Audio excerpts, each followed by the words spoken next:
crazy. I'm loving it, living the American life, trying to do it. It's crazy, you know. So I had to learn how to drive out here, which was fun. To get a car, obviously, which I just almost couldn't get. You have to fill out forms, and then they want your credits. And in America, credits is very important. I don't understand the concept. I'm in the car dealership, and there's this Asian gentleman helping me. We're going through the forms, and he says, "So how long have you lived in America for?" I said, I haven't lived here for long. He said, "Oh, this not good for you. This not good for you." I said, "What do you mean?" He says, "No, you cannot lease car in America unless you've been here a long time, because then you don't have credit, okay? You don't." I said, "Well, I've got the money to pay for it." He said, "Yeah, that's not the point, okay? That's not the point. In America, okay, in this country, we want credit, okay? Our country focus on credit. If you got good credit, you can buy anything. We don't care about money. We want credit." I said, "Well, credit is the assumption that you can pay back the money." He's like, no, that don't count here, okay?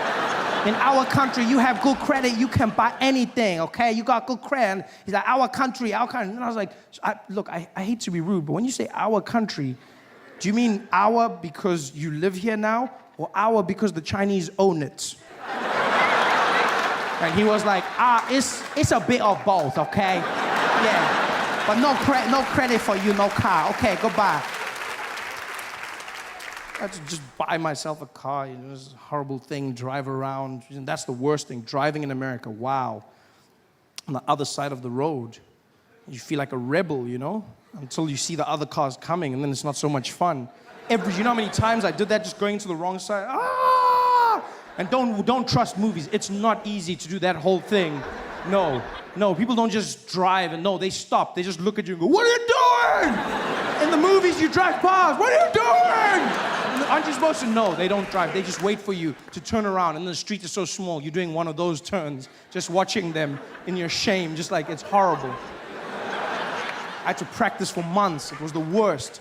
I remember I drove into a street once. I thought I'd learned. It had been months. I'd been doing it well. And then I turned into the wrong way. And I saw this little old Asian lady driving towards me. And I was like, "No!" And there was nobody else. So I swerved the car around. I was like, "Whoa!" I was like, "Yeah! Hero!" And I drove, and there were 50 cars coming this way. And I was like, "You bitch!" And I told my friend the story. I told him this. I was like, "Oh, this is what happened." And he was like, "Oh, that's so funny, man. That's so funny." And he's like, "Who was driving the car?" I said, "A little old Asian lady." And he's like, "Oh, yeah, you can't say that, man. You can't say that." I said, "What do you mean?" He's like, "Yeah, you can't say she's Asian." I said, "Why not?" He's like, "Yeah, because that's racist." I said, "What, that she's Asian?" He's like, nah, if she's a bad driver and you say she's Asian, that's racist. So let me get this straight. Asians are not allowed to be called bad drivers. Is this not racism in itself? Everyone else is allowed the world of bad drivers. But if I'm driving on the freeway behind an Asian person and they're swerving around, and I go, "This bad driver, you drive like crap." And I pull up next to them, I'm like, "Oh, no, sorry. You're not a bad driver. You're just Asian. I'm sorry." Not racism in itself. It's madness. So now what I had to do was get around using a GPS, you know? Decided to get one of those. First, I tried to be a cheapskate. I thought, get a phone with a GPS. That was a horrible mistake. Bought myself one of those iPhones with Siri. Oh, your assistant, she talks to you. She listens to you. If you're American, she doesn't understand one word I say. I don't understand why. I speak English, and they're talking to her. Doom, doom. She's like, "What do you need?" I'm like, "Siri, please call Peter." "You want pizza?" No, cancel. "Siri, I need pizza." "You want pizza?" "No, Siri, I want pizza, not pizza." "You want pizza?" No, Siri, what's going on here?" "You want to, Siri, you're not making sense. Siri, are you having an attitude with me?" "You tell me. I don't know what the hell is going on here. Siri, just listen to me." "I don't know." "What do you mean you don't know?" "Siri, just, bitch. Dialing mom. What the hell?" This is horrible. I had to buckle down and buy myself a real GPS to get me around, which has been working like a charm. If you don't have a GPS, you get yourself one. It's the best thing you'll ever do. Just don't make the mistake I made and buy it from Craigslist. I bought one off Craigslist, and the guy who sold it to me didn't tell me that it was a Spanish language GPS, which was not so good. I didn't understand anything she says. Look, I still get around because the arrows are in English, thank God. But otherwise, it was just horrible. And I hated it the first few days, and then I fell in love with her. She's just, you know, I don't understand why more Americans don't speak Spanish. It's such a sexy language. I'm sitting there, and like all the men in here, you want to feel like a man.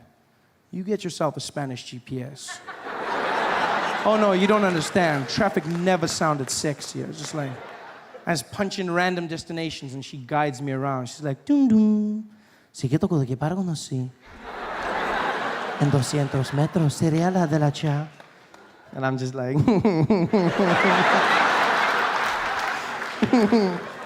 oh shucks, Tom Tom. You say that all the time. This is sexy, you know? She guides me around. It's beautiful. I love that. I'm going to learn Spanish because of that. Spanish has gone up my list. I had a few languages in Spanish. Spanish was like 6th language. I spoke 4 languages in South Africa. And then the 5th language was going to be Japanese. And then Spanish was, but now Spanish has gone up. Japanese I've had to pause because of the earthquake. There's not that many of them traveling now. So it's sad. There's no one now. There's like walk around the streets, just, you know. But Spanish has gone up. Because I was getting good at Japanese, don't get me wrong. I was getting really good. You know, I could say, and it's a great language. It's powerful. Because you speak Japanese from your chest, it makes you feel strong. Hey there. Yeah, very strong. Whereas English you speak from the head and the chest. You know, do you know what I mean? You speak it head and chest. You wouldn't know this. You wouldn't know this if you listen to many coastal girls in America. Like I've been in places like California where women insist on speaking English from their nose, which is not the correct. Yeah, like, oh my God, are you guys gonna like do this? And I was like there with Tiffany, and we were talking, and that's not the right way. You're not using your lungs. I know this because when I choked her, she sounded exactly the same. She was there, and she's like, oh my God, you're like totally choking me right now, and I can't breathe, and this is so not on. I am so gonna tweet about this. This is like the worst thing ever. Oh, I am so dying. OMG. You know, it's horrible. Whereas Japanese is strong. Japanese, you speak from the chest, you know. A lot of the Americans are learning Chinese, I've seen. You know, Chinese, I see people say, you gotta learn Chinese. They're taking over. Chinese. Ni hao ma. Shi xing ni. Chinese. It's too late. It's too late to learn Chinese. It's over. No, it's true. It's true. Because it's also one of the hardest languages in the world. I mean, how do you learn Chinese now? Just, you know, they've got over 10,000 characters in the alphabet. You know this? 10,000 characters. We've got 26 in English. And there's still people going, what comes after Q? 26. This is, you know, 10,000 they've got. That's super smart. Although they must have the worst Sesame Street in the world. It must suck being a Muppet in that country. I can just see them on a Monday morning singing to the kids. 5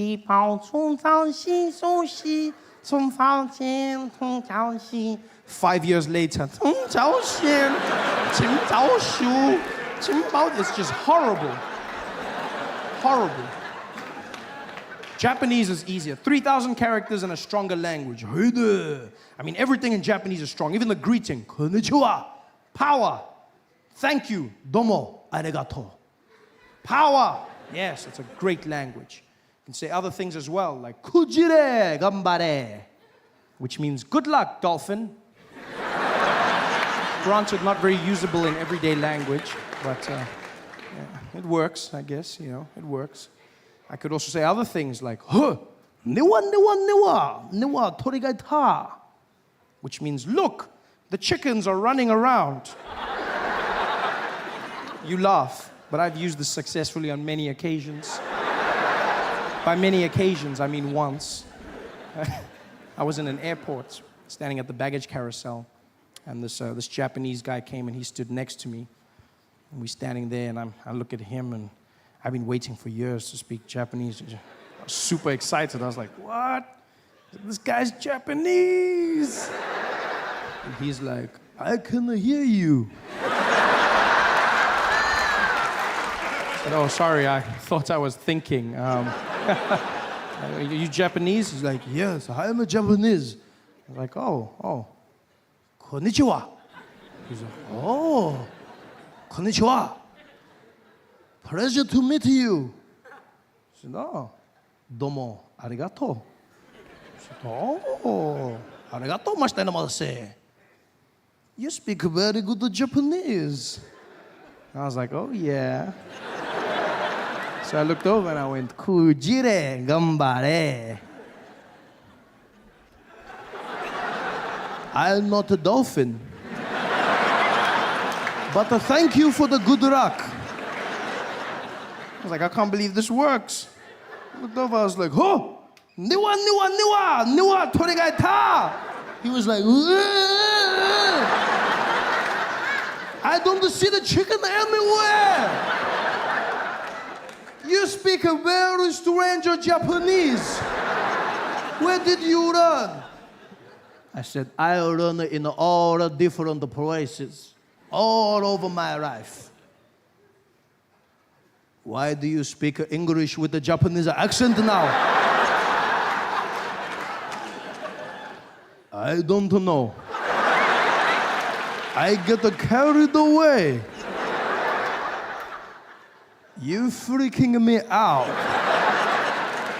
I'm freaking out too. You guys have been so much fun, man. Thanks for hanging out. Thanks for coming to the show. Yeah. Oh, there's some fans here. I love soccer. It's chilled. You hear it in the commentators when a game is being played. There's no statistics at all. Game starts off, the whistle blows, and welcome, ladies and gentlemen, to this majestic match. It's Spain playing against Germany. Oh, and what a wonderful day it is. Look at the crowd, really excited. Oh, and the atmosphere is amazing, wonderful weather, and the guys are just like, oh yeah, John, you can feel it. The players look great. It's wonderful. What do you think is going to happen today, Martin? Oh, nobody knows. I can't even remember the last time I saw a game this good. Americans will remember. Americans will go back to the finest statistic. The last time a black man scored using his left hand, jumping over a mixed race, half Indian, was in 1967 when they're like, what? This is madness.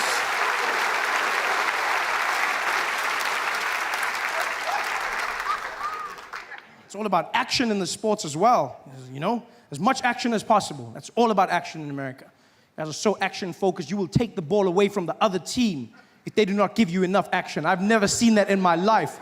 That's a horrible way to bring people up.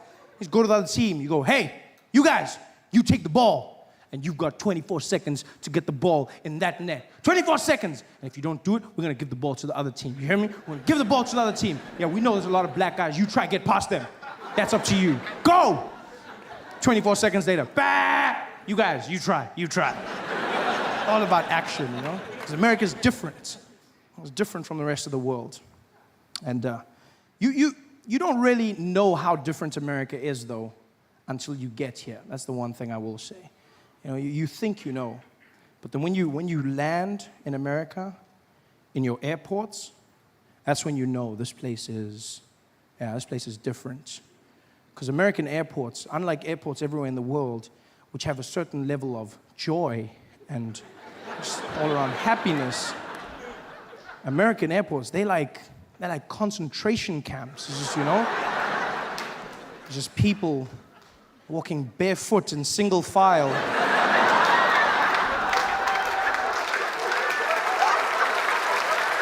Oh, it's no joke.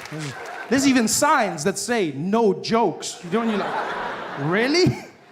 It's just insane. You walk through those airports, and you have to do things in American airports you don't do anywhere else in the world, you know? Like you have to take your shoes off. Your shoes come off, and you don't know this as a foreigner, but they don't care. They're like, yo, take your shoes off. I'm like, my what? Your shoes, take them off. I'm like, why? For safety, sir. I'm like, I'm keeping them on for your safety, my friend. You don't do this anywhere. I remember flying into Dubai one year, and as we get into the airport, this woman, an American woman, started taking off her shoes and And those guys, I mean, you must understand, when you're in the Middle East as a woman, you're already a sin.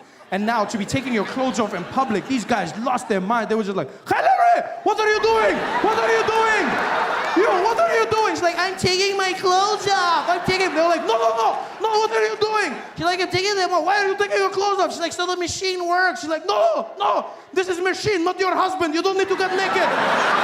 Put your clothes on and walk through, you whore. You don't do it anywhere else. But then you come out here, you have to take off your shoes and you have to take your jacket off to walk through the metal detector. And they are mean about it. They will shout to you. They're like, you, take it off. And you don't know what to take off. You don't take it off anywhere else, so you don't know what to take off. So you're like, you, take it off. Take what off? Take it off, sir. Take what off? Take it off now. What? Your clothes. Take them. My clothes? And now you're standing there, this man shouting at you, telling you to take your clothes off. You feel like a child in a Catholic church. It's horrible. It's just, you're just standing there.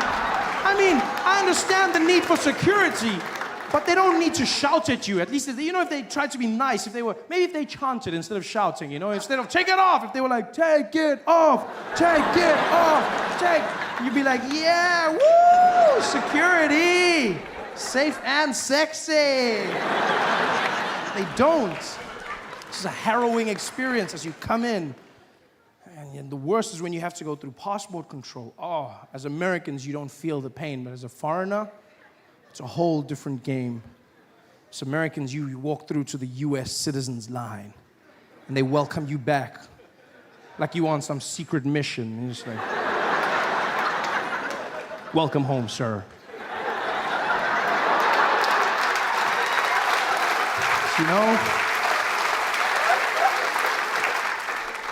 When you're a foreigner, you have to wait in a super long line, and then they tease you. The line goes right to the front, and then it comes back, and it comes back, and you finally get there, and you have to wait for that, and they're standing there, and the guys are like, sir, come on. Sir, step forward. Step forward, sir. Step forward. Forward, back, behind the line, sir, back. Get back, sir. Get back. It's a stress. You're standing there, and now you have to answer questions.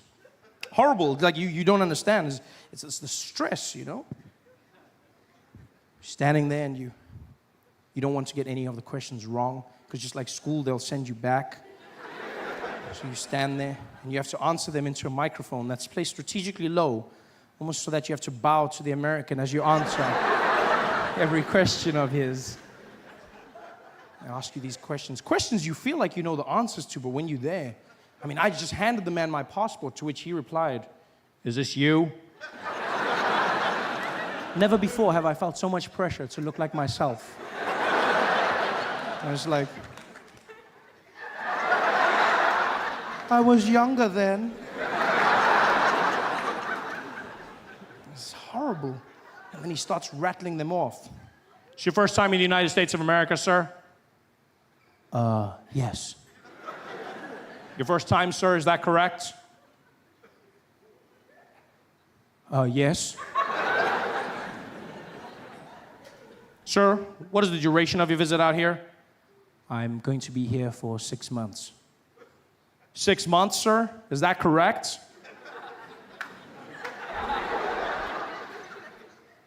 Yes.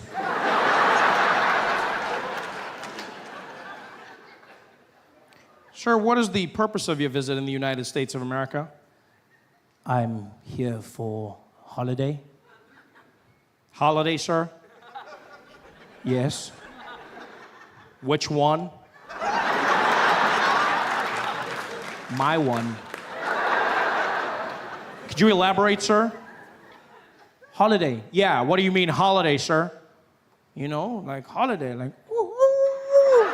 Yeah, holiday. Yeah.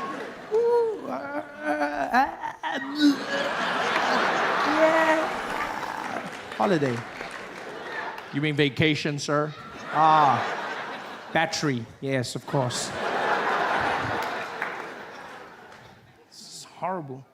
You finally get in, You relax, get in, try and learn. I'm trying to learn America day to day.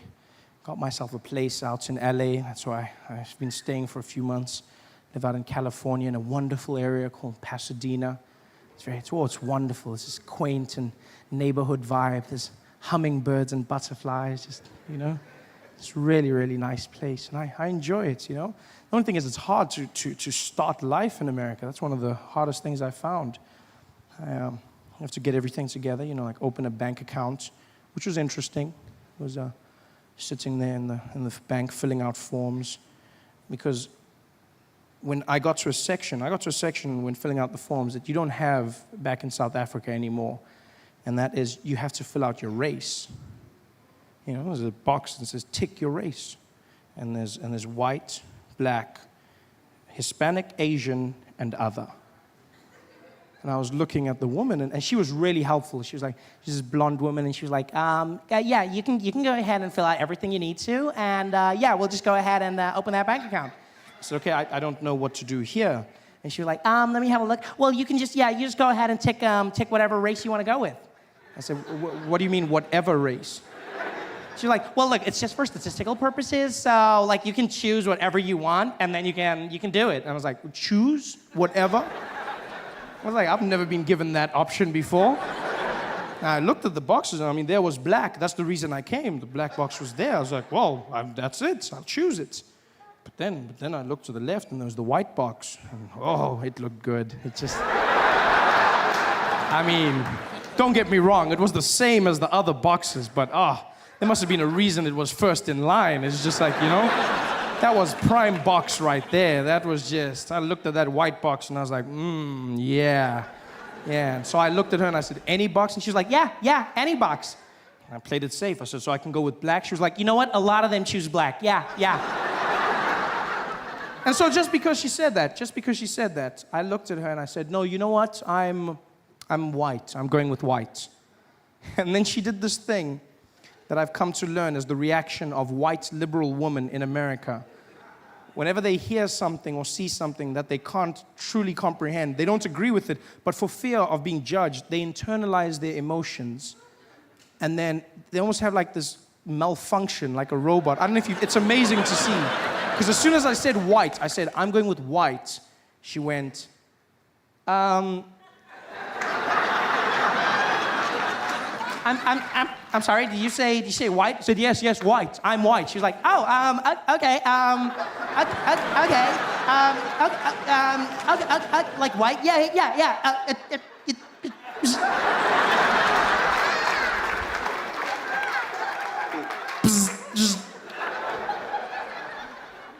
And I've learned, that's the funny thing about being mixed race, you know? Is that people are always happy to say you're mixed. And you can say you're black. They'll be fine with that. They'll be fine. But you can never go white. Ever. Ever. No. Race is a one-way street, and black is that way. There's just a cop directing you. No. You, that way. No, that way.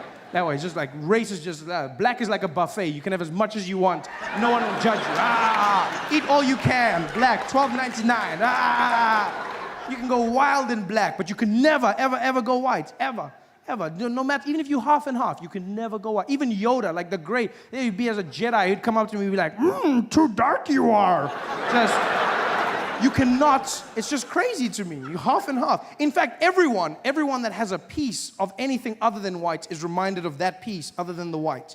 You can have anyone, they'll be like, is she white? Well, actually, she's a 1/4 Cherokee. Yeah, she's a Cherokee 1/4. Yeah, and the other 3/4? Oh, yeah, white, but we don't focus on that. We look at the mistake. Yeah. In a few generations, she might be able to work that out, but not right now. She's Cherokee for now. It's interesting, you know? Starting my life. And by the way, it turned out it wasn't for statistical purposes. A few months later, they found Bank of America was giving higher rates to Hispanic and black people. Yeah, there were higher interest rates, so it turns out white was right. Yeah. So you keep that color, buddy. Don't get rid of that.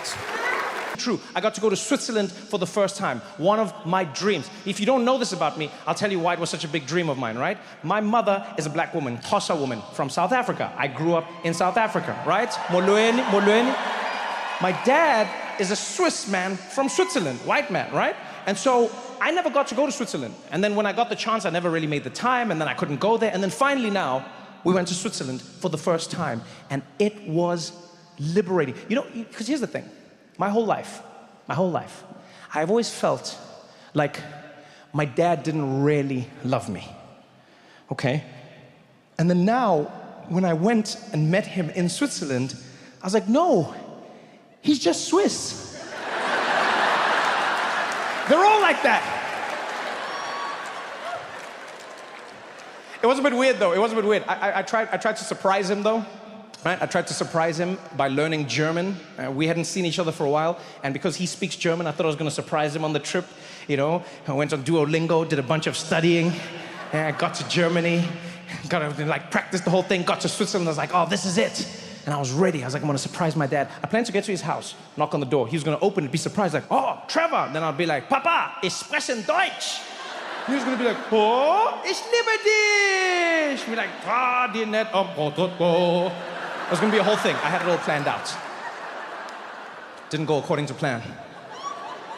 I got there. He was surprised. He was happy. But as soon as I spoke, I was like, Papa, ich spreche Deutsch. And he was like, don't do that. Don't do that, huh? No, don't do that. No. Learning German has been a weird journey for me. You know? Because I want to speak it because most of my family speaks it on my dad's side. But I've learned a few things about my German which haven't been great. I was in Germany visiting some extended family in a place called Cologne. Beautiful city. If you've never been, you should go. Stunning, stunning place. And one of my friends, Rolf, was with me in the city, right? And so one day Rolf turns to me and he's like, Trevor, you know, today maybe we should go have a traditional German meal, yeah?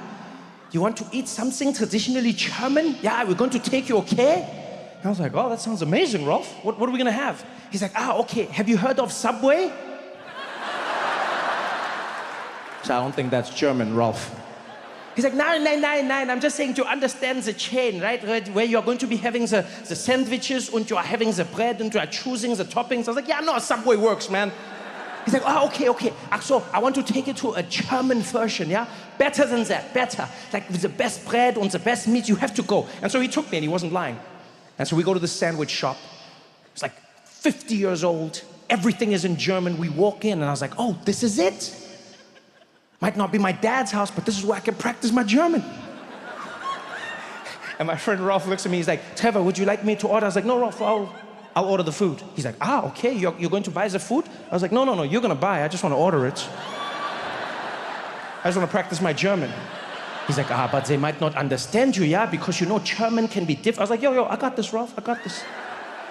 So I walk up to the counter. The woman was really friendly as well. She's like, Guten Tag, kann ich dich helfen? And I was like, Guten Tag! Ich will ein Kleinbrotchen haben, bitte schön. Das schwarze Brotchen mit der Käse und das Schinken, bitte schön. Und gib für mich ein Pepsi-Cola, danke.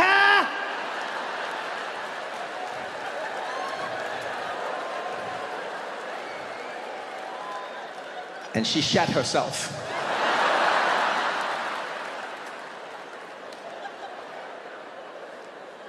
I'll never forget the look in that woman's face. She was petrified. She stared at me and she was like, der schwarze Hitler. Which means the black Hitler.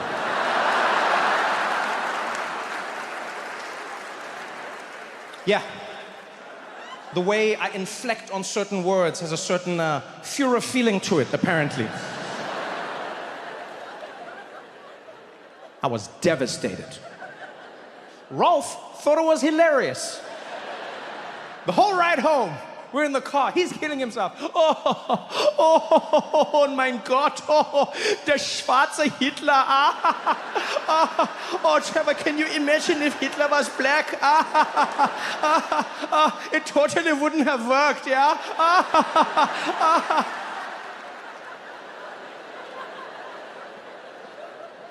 Like, Rolf, it's not that funny. I try to learn German to connect with my family, and now I sound like one of the worst human beings in history. He's like, yeah, but it was totally funny. You should have seen yourself. It's like you were about to invade the meat section. Oh, my God. Oh, you should have. I was like, Rolf, it's not cool, man. I'm in pain right now. He's like, calm down, Trevor, calm down, yeah? Indulge me meine Schadenfreude, okay? He actually taught me a new word that day. Yeah, never heard it before. Schadenfreude. German word. Schadenfreude. Right? It means to take great joy in the pain and suffering of others. Fun fact, that word was never translated into another language. I wonder why. Pretty insane word, right? Schadenfreude. Why would you want that? To indulge in others' pain and suffering. Why would you?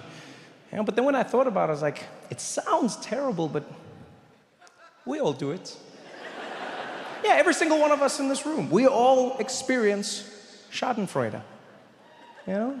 We all do. You know when you have Schadenfreude? It's when you're driving on the highway, yeah? And you're cruising along, everything's going well, and you look over on the other side, and the traffic is packed up, and you get that little feeling inside, like, I made the right choices in life. That's Schadenfreude. You know what Schadenfreude is? Schadenfreude is what happened when black women saw middle-aged white men crying after Disney said they were changing The Little Mermaid.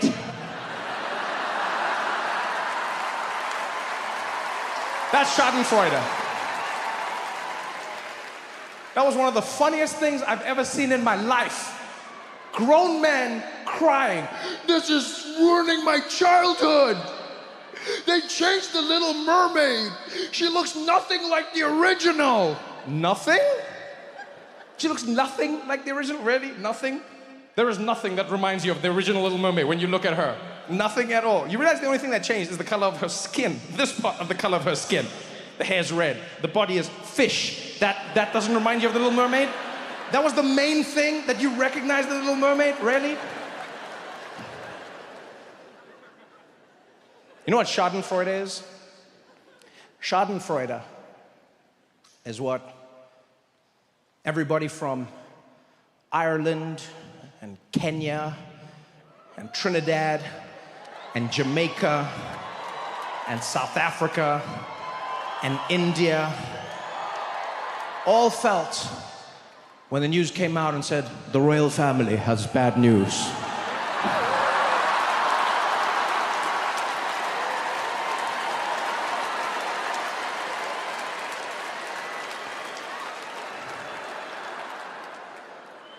People don't understand. People were like, no, are you laughing at this? Are you laughing at this? It's like, yes, first of all, but you're misunderstanding it, right? The royal family always gets sensitive about people responding to their bad news, but they don't seem to understand that's not really bad news.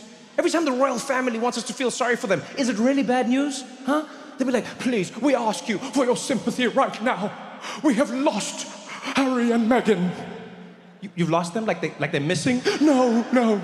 Your favorite British couple has now become your favorite American couple. Oh.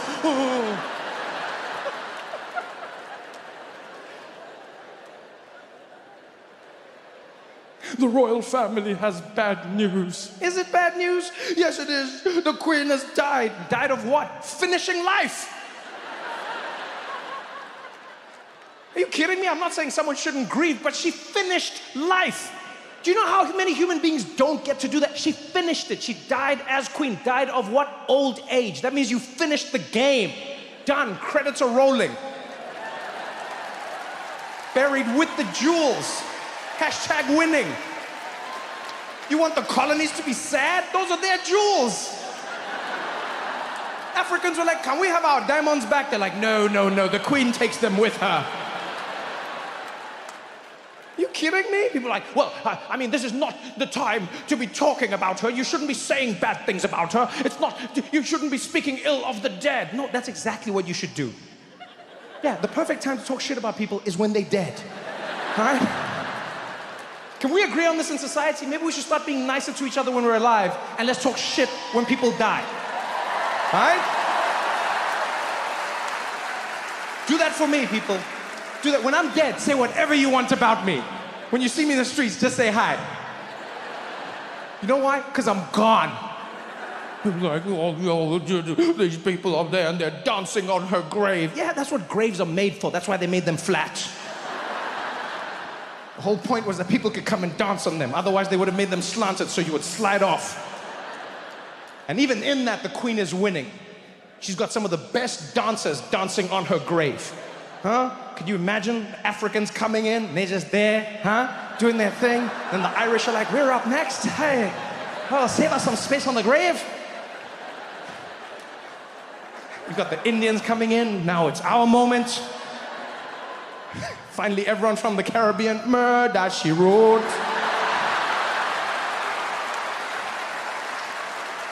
Give it up.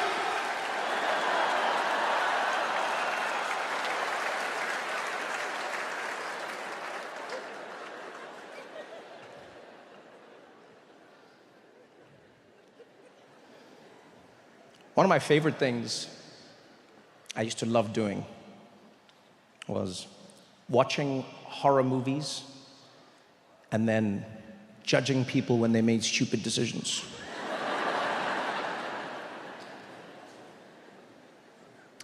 I love it.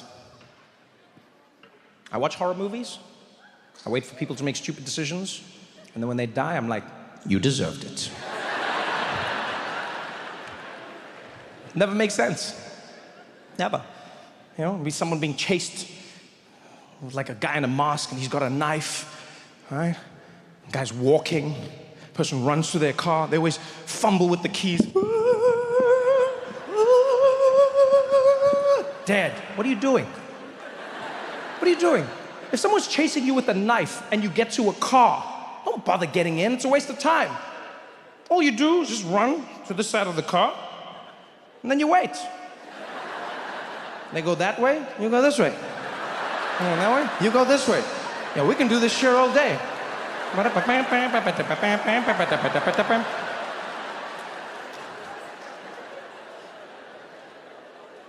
People make the dumbest decisions in horror movies, I don't get it. My favorite is when people just have to hide. That's all they have to do. They just have to hide and shut up. For an hour and a half, they can't do it. Like in that movie, A Quiet Place. Have you watched that? One of my favorite movies of all time. Yeah? The one where the aliens, they don't see anything. They just use echolocation to figure out where everyone is.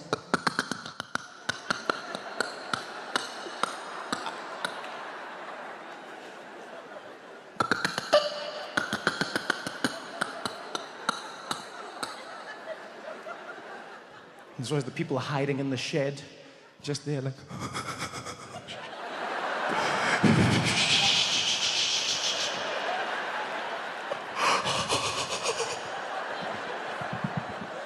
You just have to be quiet, you can just chill. You don't just be there, chilling. You just be sitting there playing Xbox quietly. No. There's always that baby. And there'll always be the moment where you can see the monster's given up. You know? The moment where the monster's like...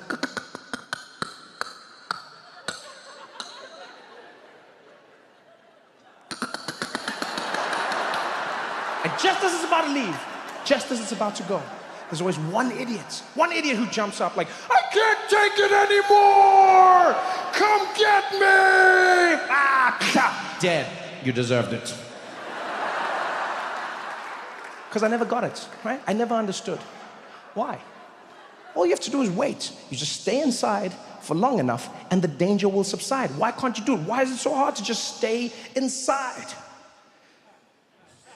And then the pandemic hit.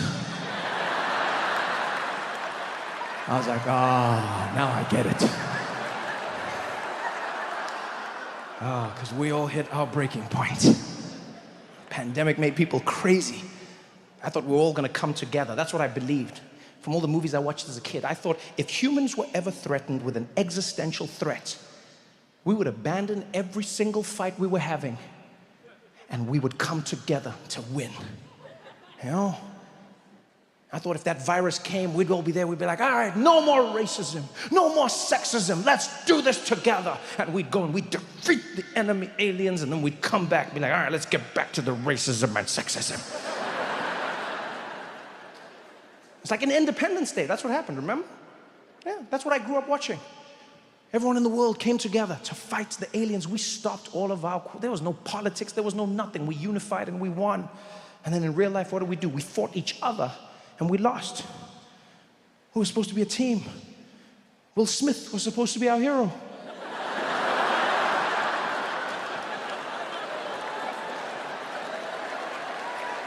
None of it went as planned.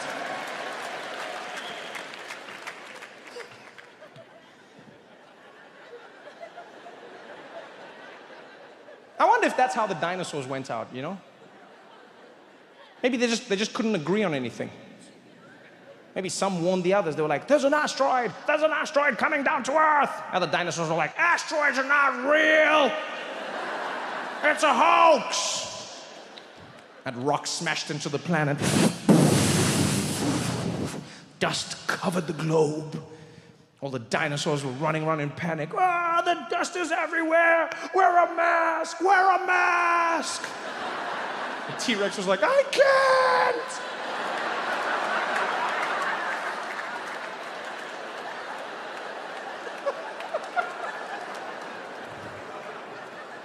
In the United States of America, if you want to win an election, all you need to have is a strange voice. Simple as that. You want to be president of the United States? Get a strange voice, you're done. Yeah, forget policies, forget ideas, that's boring. You come out there, here am I, boo! Normal sounding ass bitch. No. You come out there with a strange voice, the people love it. You realize there's been no American president who has a normal speaking voice, none. Now, you can go back as far as you want. None of them spoke normal, none. Now, go back as far, like JFK. JFK, he didn't speak normal. He had that thing, it was like, ask not, but your country can fail. But ask what you can do for. That's not normal. I don't care what anybody says, that's not normal. You telling me that man was standing in a McDonald's ordering food with that voice? Because they're like, could I please get a #1 medium with fries? And I'll also have a McFlurry, please. What do you mean the ice cream machine is broken? That's not normal. No American presidents speak normal, none. Bill Clinton, he didn't speak normal. He always did that thing where it sounded like he was trying to seduce the audience. You know? They'd be like, I do not have sexual relations with that woman. What are you doing? No American president spoke normal, none of them. George Bush, he didn't speak normal. He always did that weird chuckly thing. He'd be like, we're gonna find the people that did this, and then we're gonna bomb a totally different country. Fool me once. That's not normal. No American president spoke normal, none. Barack Obama, he didn't speak normal. He always did that thing where it sounded like his voice was buffering. As Americans, we've got to try to get a faster internet. That's not normal. Joe Biden, he doesn't speak normal.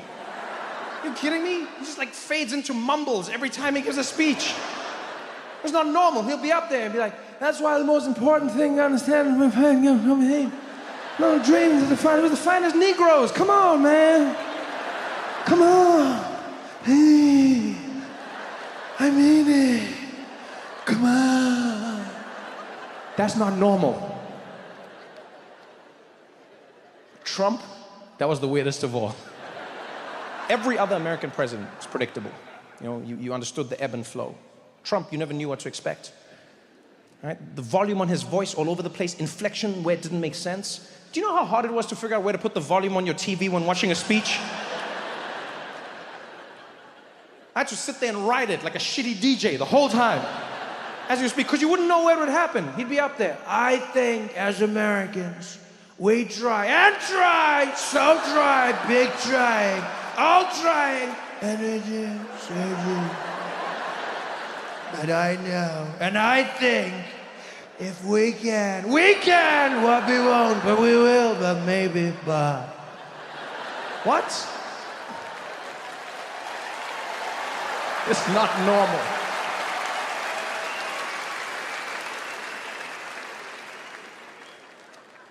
That's why I laugh whenever I come to Canada and watch your news.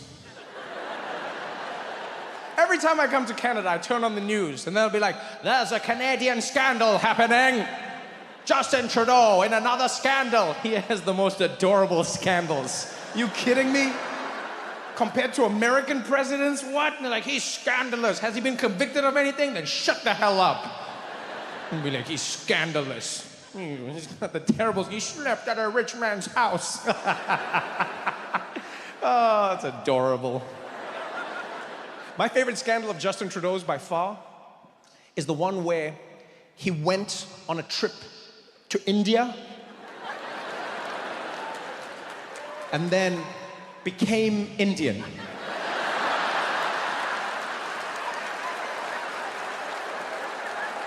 That has to be one of the greatest scandals of all time. I remember when it broke. He took off, he was wearing a suit, he left Canada, waving on the plane, goodbye, goodbye everybody, goodbye. Got on, flew to India, landed, doors opened, and he came out, and he was already half Indian. He had the jacket on. But what was crazy was that as the trip progressed, he became more and more Indian each day. Clearly no one was telling him what was happening on the news in Canada because Canadians were losing it. They're like, this is disrespectful. How can you do this, eh? And he was out there and he was just becoming more and more Indian. It started with the top and then he went down to the pants. He had the full outfit and then he had the headdress. My favorite was when he walked into a meeting with Indian dignitaries and they were all wearing suits.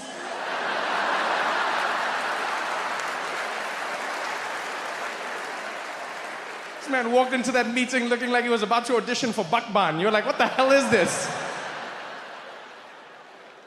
He was getting so Indian that I was hoping a moment would come where he'd be like in the middle of a speech, and I was just hoping suddenly he'd be like, can I just say how proud I am of the work we've done together as Canadians and as Indians?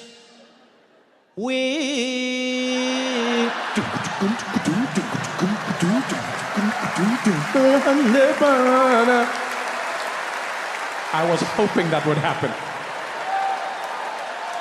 I was waiting for it. The biggest scandal of all time. He became Indian. I don't think it was that bad. I just think he tries too hard, to be honest. You know, I think Justin Trudeau tries too hard to show he's compassionate, tries too hard, you know? I don't think it's that bad. And look, I'm biased. I know I'm biased. I am. Because I too have Trudeau'd. I'll confess it here tonight. I too have Trudeau'd Canada. I too have tried too hard to connect with a group of people and it did not go well. My story happened in Edinburgh, Scotland. Beautiful place. If you've never been, go. Stunning. Everything. The place is full of history. The people are lovely and warm. The place isn't, but the people are. Everything is old. They love telling you that. Everywhere you'll go in Edinburgh, people will be like, oh, how old do you think that bridge is? You'll be like, I don't know, they're like 300 years old. You'll be like, oh, okay. They'll be like, that church, 500 years old. Meet my son, 800 years old. He looks 6, Scottish workmanship. But they were wonderful people. It was really great out there. And we were there for a comedy festival, okay? And what I do whenever I'm traveling is, if I get to be in the same place as my friends, we try and spend as much time together. And what we'll do is we'll order like food or we'll go out. And when we do that, we allow one person to designate the meal. Nobody negotiates, everybody gets to pick a day. And so whenever my day comes around, consistently, I pick Indian food, all right? Yeah, I think it's the best cuisine in the world. Nothing comes close. You don't agree with me? Let's meet in the parking lot, we can fight. I love Indian food. Loved it my whole life. And so we're in Edinburgh, I'm with my friends, they're like, where are we going? Trevor, what do you say? I'm like, Indian food. They're like, every time? I was like, yes, every time Indian food. I'm like, oh, it's the same. I'm like, then why do you keep asking me? If you know, you know. Stop asking me. And I searched for where we were gonna go, because I always try and find the most authentic Indian restaurant I can find. Like authentic Indian restaurants. Do you know what I mean? So what I'll do is I'll go to a place, and then I'll ask around. I'll ask people, I'll be like, where do you go? And then like, where the white people tell me, I don't go there.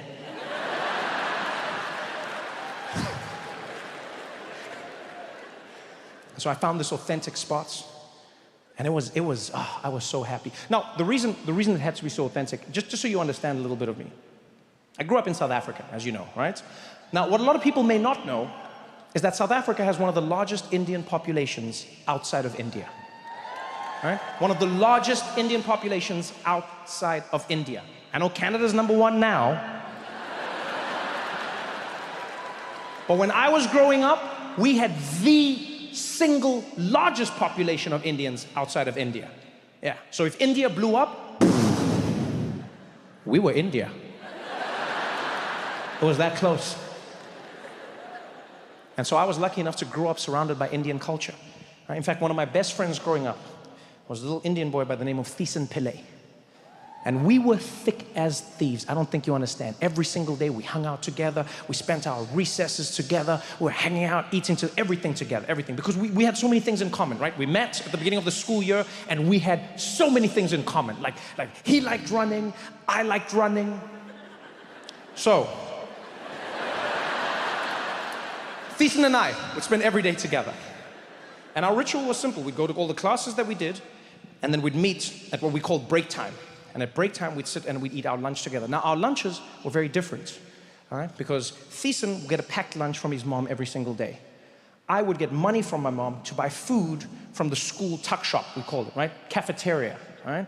And so what we do is I'd go and I'd buy the food every single day. And it's like, because my mom couldn't cook, right? Well, she tried once, and I was like, don't do this ever again. This is child abuse. Just give me the money. So I would buy the food every day. Thiessen, on the other hand, had food that his mom made every single day. And every single day, the meal was curry. I know this because every day, we'd sit down together. Thiessen would open his little lunchbox. He would take out his little can of juice. He'd unwrap his sandwich. And there would be little triangles cut out. And then he'd pull it out. He'd open the bread, look inside, and then he'd scream at the top of his lungs. He'd be like, curry! Damn it, mommy.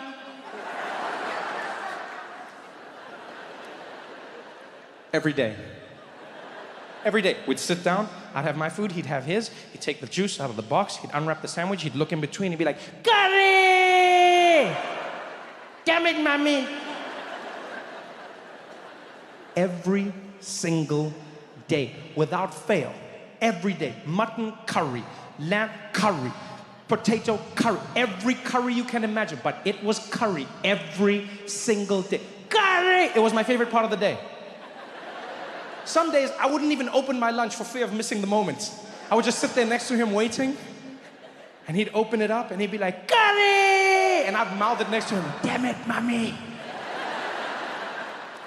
Every day, for months and months and months and months this happened. And then finally,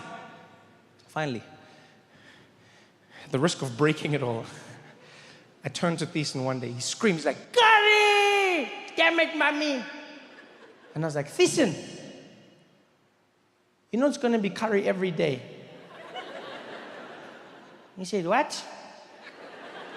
I said, it's going to be curry every single day. Every day you open the bread, and then every day you're shocked and you're like, curry, damn it, mommy. But it's always going to be curry. And he said, I know, Trevor, I know. I'm not shocked, I'm just disappointed. Right, because every single day, right, I come to school and then every day I'm like, I'm gonna eat lunch, and then every day I open a box and I know what it's gonna be, because last night we had the curry. Then what my mom does is she takes last night's curry, then she put it in a sandwich for me, and then that's the curry that I'm gonna have today. Then I know when I go home tonight, I'm gonna eat the curry, then I know that's the curry that's coming the next day. So every single day I'm getting curry, it's curry, and then it's gonna be more curry and more curry. Trevor, I know I'm Indian, but it's too much, man. I just want something different, you know? They say variety is the spice of life, not just curry. I was like, oh, but Thiessen, is it bad? He said, I don't even know anymore. I lost perspectives. Here, you can have it. And he gave me his curry sandwich. I bit it, And Toronto, there are moments in your life that will forever shape who you are. Moments that will define who you grow on to be. This was one of those moments for me. I put that sandwich in my mouth.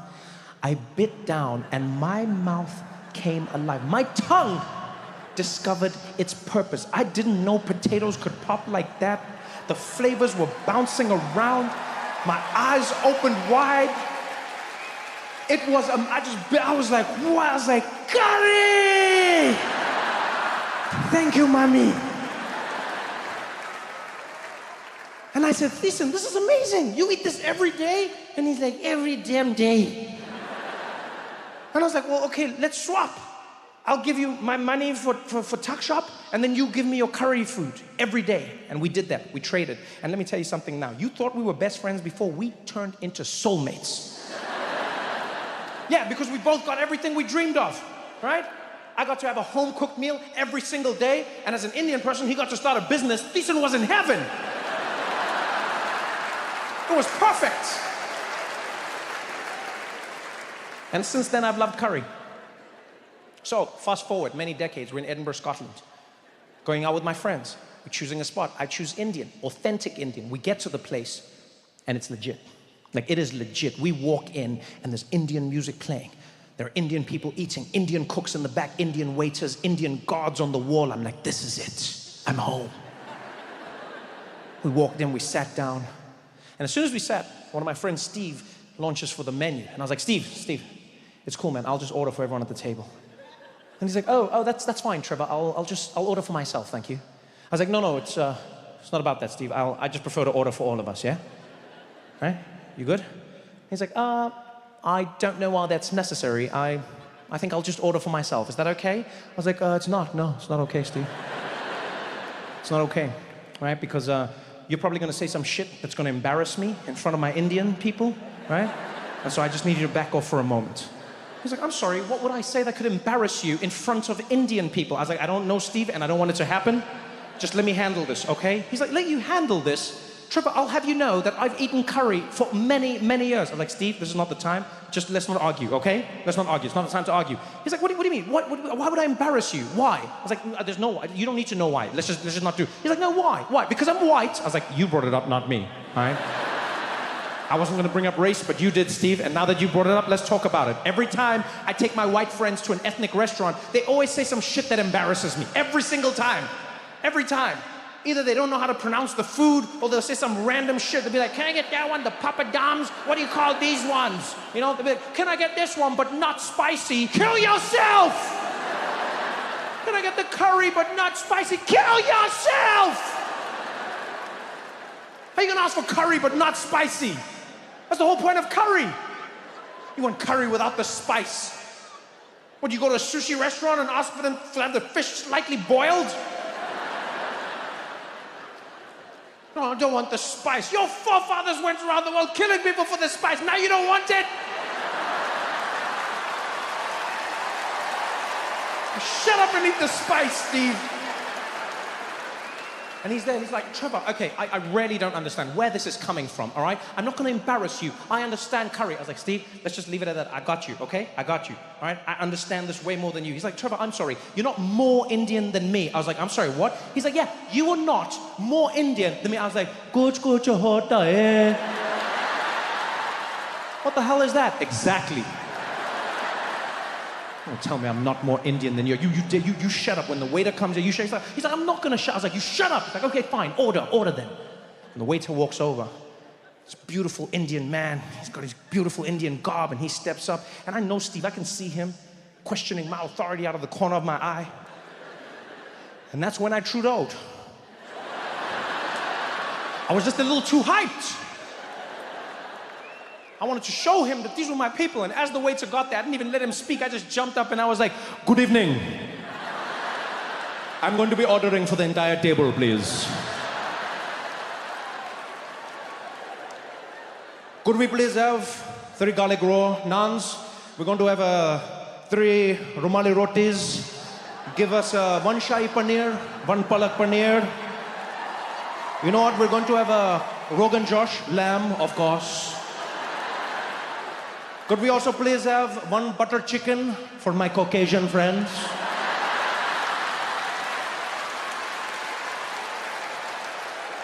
And then we're going to have 3 samosas and 3 mango lassis to wash it all down. Thank you very much. I crushed it. I could feel it. Everyone could feel it. They could feel something. Because the table went dead. The waiter just stared at me. At first I thought he was impressed. Then I realized he was confused. And this Indian man leans in, looks me dead in the eye, and he's like, "Sorry, sir, could you repeat what you said?"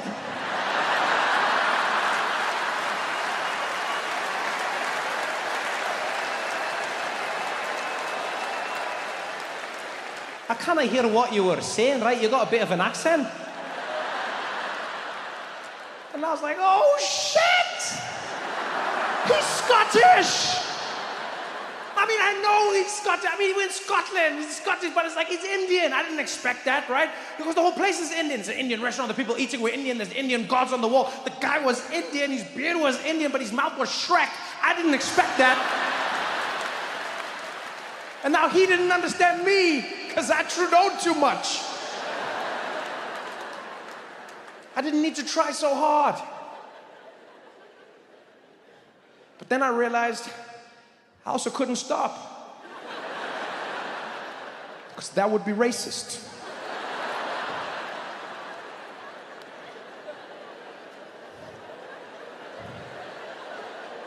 So now, I've got the Scottish Indian man looking at me.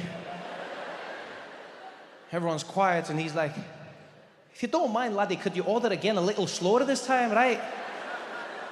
I didn't hear what you said." "You want me to place the entire order again?" If you don't mind, I'm ready whenever you are." You know, I think everybody can order for themselves at the table. I don't think it's necessary for me to hold their hands. Everybody can order individually, and we can go from there, okay? We can go from there. And Steve was like, "Oh, I wish I could, but I'm so afraid I might offend someone. I think my friend here should order for us. Please, Trevor, go ahead. Go ahead. You're far more cultured than I am." I said, No, Steve, please, you can try your hand. I'm sure you know exactly what you want. He's like, "No, but what if I say something embarrassing? The last thing I'd want to do is offend another person's culture, Trevor." I said, "No, you can't offend anybody. There are no mistakes here, okay? We are all friends, okay? If anybody make a mistake, we forget about it. In fact, whatever happens today, we're all going to forget about it, okay? Just order. He's like, "No, I wish I could. I really wish I could. But Trevor, please go." I said, No, you just order, Steve. He's like, "Oh, please, Trevor." I was like, "Order, bastard! Just order!" The waiter was like, Hey, there's no need to fight amongst yourselves. Look, clearly your friend's a little uncomfortable. Right, just order for him." Like, "Yes, he's totally uncomfortable." "Okay, could we please have 3 Romali rotis and 3 garlic naan, 1 shahi paneer, 1 palak paneer, and could we also get a lamb rogan josh, and we're also going to be having 1 butter chicken for your Caucasian friends." For anybody. Anybody can enjoy different types of curry. They don't all have to be spicy. It doesn't matter as long as you participate. There is no wrong way. "Oh, you're so understanding, Trevor." Yes, I am. Could we also please get zzz, zzz, zzz, zzz, zzz, zzz, zzz, zzz, zzz. Why aren't you going to answer that? Zzz, zzz. No, they can call me back later. Zzz, zzz, zzz. He's like, "It's getting awkward. Just answer your phone. I'll wait." Zzz. Okay. Zzz. Zzz.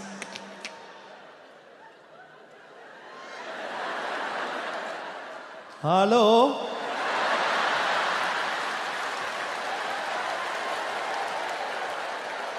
Yes, this is Trevor speaking. How can I help you? Yes, no, the one and the same. Can you get to the point? I can't talk right now. Can you tell me what you need? I can't speak for too long. Can you?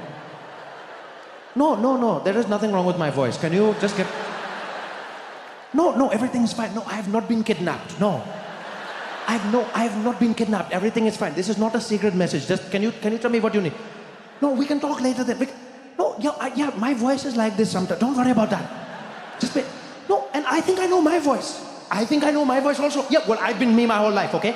I've been me. Okay, fine. We'll talk later. Okay. Love you too, mommy. Bye-bye.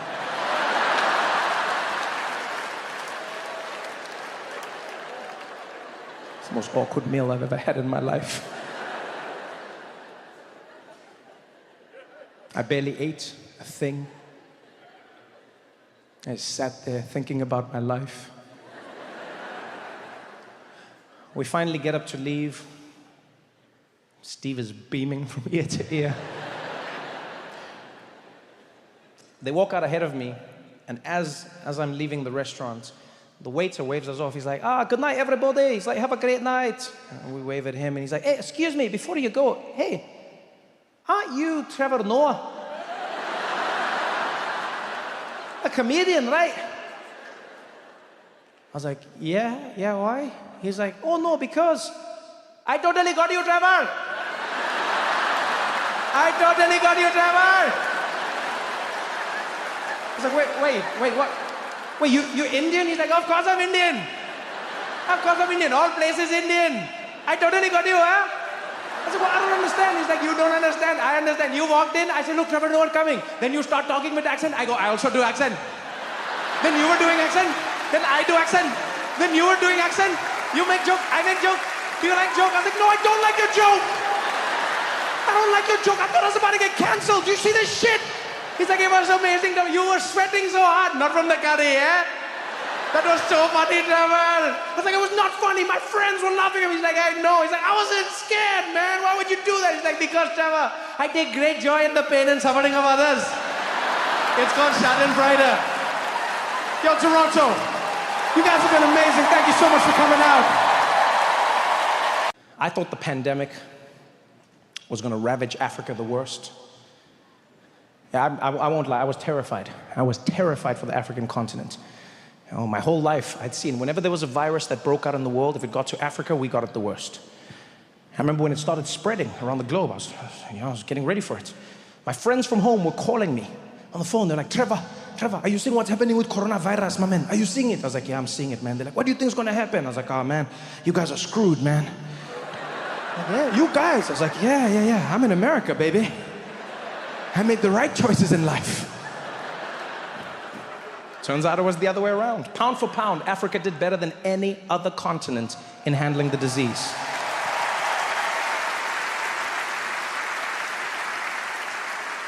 Shocked everyone. What was even wilder was this. When Ebola was happening in Africa, the news always made it seem like it was Africans' fault for having Ebola. Right? Every time you'd watch the news, there was always a subtle level of blame that was happening in the news reports, right? They didn't humanize the people. It would always be someone random on like Sky or on the BBC. They'd be standing there. There'd be dead bodies piled up behind them. They'd be like, Sarah, I'm standing here in West Africa, where as you can see behind me, the bodies of Ebola victims are piling up. Many European scientists are asking if, unfortunately, these Africans have themselves to blame. They've been refusing the advice of the World Health Organization, not understanding the importance of distancing from each other during this time, and it appears that they only have themselves to blame. Diningpan, BBC, back to you in the studio. And I would watch this and I'd be like, no, Africans, why do we do this to ourselves? Why, Africa? Why? Why do we love doing this to ourselves? Why do we like kissing monkeys? The lips are so sexy.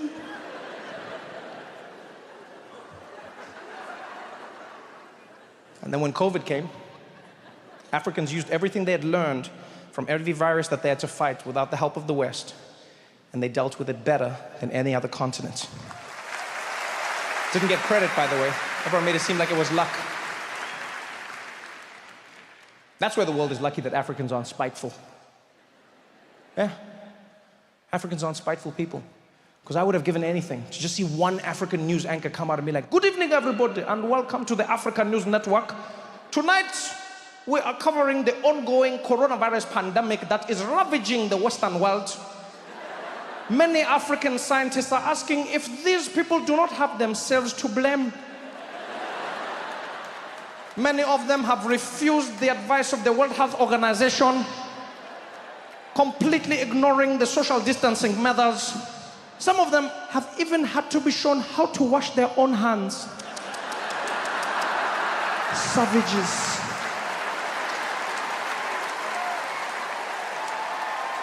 It appears what has been increasing the severity of this problem is the fact that some of them do not even want to wear masks across their face, saying, quote, "I cannot breathe through this piece of cloth." This is commonly known by scientists as bitch-ass lungs syndrome.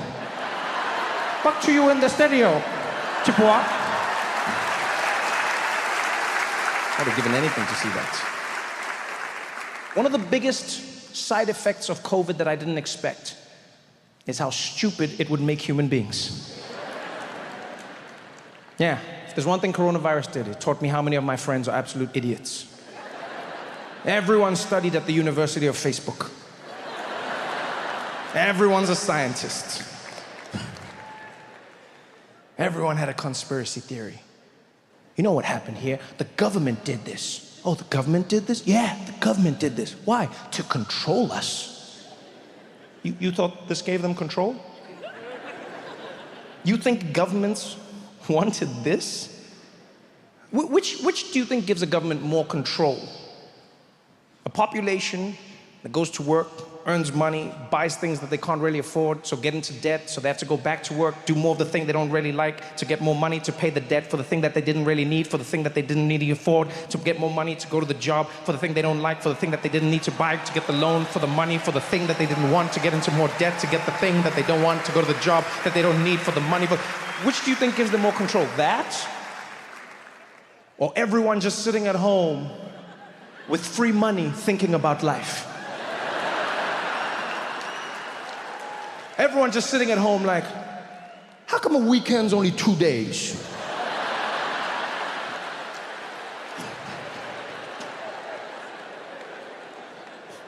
It's the government's worst nightmare.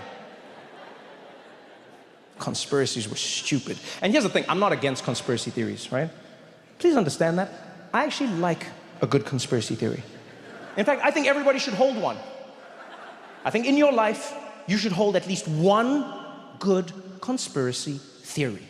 Yeah, keeps you on your toes. Don't just trust everything everyone tells you. You gotta have one. Like mine, my personal favorite, I believe that gluten is concentrated white privilege.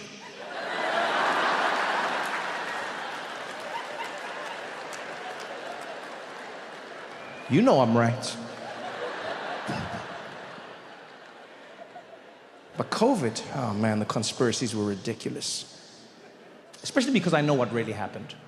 All right, that's what frustrated me. No, I do. I knew exactly what caused COVID. I saw it coming and I didn't say anything. My bad, by the way. Yeah, it was too much wishing. We wished too much. I saw it coming. You know, when I was young, wishing was something that was special. Didn't happen that much. You had to have a special set of circumstances in order for you to make a wish. You'd find a clover with the right amount of leaves. Huh? There'd be a star shooting. Where? There. Too late. Oh, it had to be your birthday. They'd bring out the candles. And if you blew them all out, you could make a wish. And if you missed any, you died.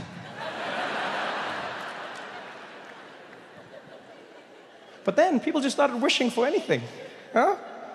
Find an eyelash on their cheek. Make a wish. Do you know how many of these shits are on your face at any given time? People started just wishing on like the time, right? And be like, 11:11, make a wish. That's every day. Twice a day if you live on this side of the world because people don't like big numbers. You can't wish every day. That's not a special occasion, but people did it. People were wishing everywhere you went. Even rappers got involved. Oh, I wish a nigga would. Would what? You can't just leave it open-ended. And that's how we got COVID. All our wishes came together, and they all came true at the same time, and that's what we got. Yeah, because COVID was essentially like an asshole genie that gave us everything we asked for. We all wished. How many people were rubbing that lamp at the beginning of 2020? Just wishing away like, oh, I wish I didn't have to go into the office every day. Oh.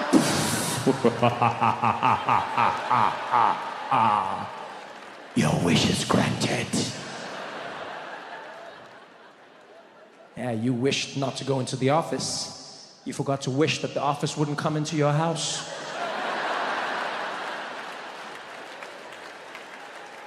Now you were stuck every day on Zoom, can't blink, gotta make constant eye contact. Yeah, Had to find the one corner of your house that made it look like you had your shit together.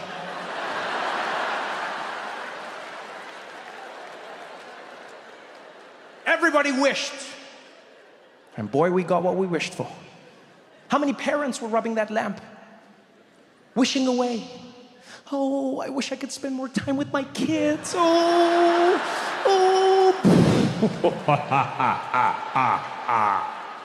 Your wish is granted. Yeah. A lot of parents realize the only reason you like your kids is because you only know them part-time.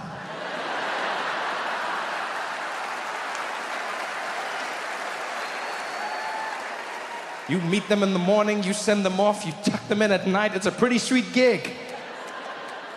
But the next thing you know, everyone was trapped indoors, 24/7. Ooh, it was so fun to watch the parents flip.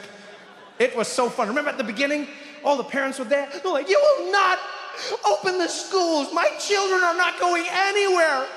I will protect them at all costs. I'm a mama bear and I'll protect my cubs. You hear me? You will not open the schools until the virus is gone. 9 months later. Those same parents were there screaming on the stoop, when are the goddamn schools opening?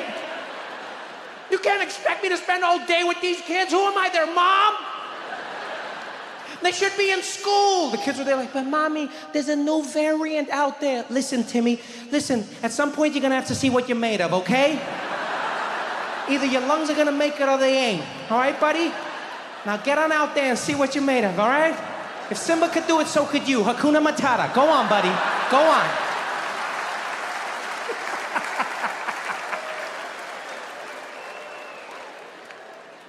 We all wished.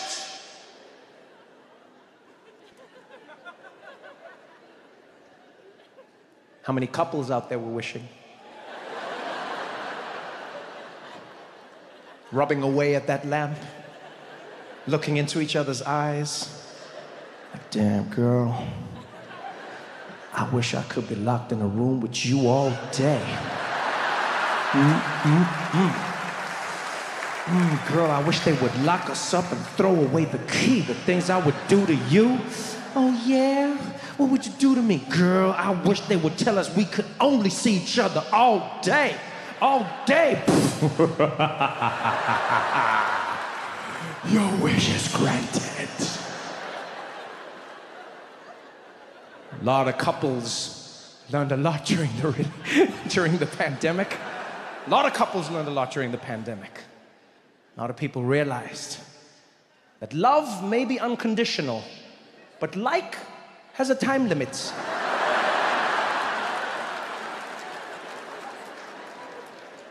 Because I love you, baby. I just don't know if I like you anymore.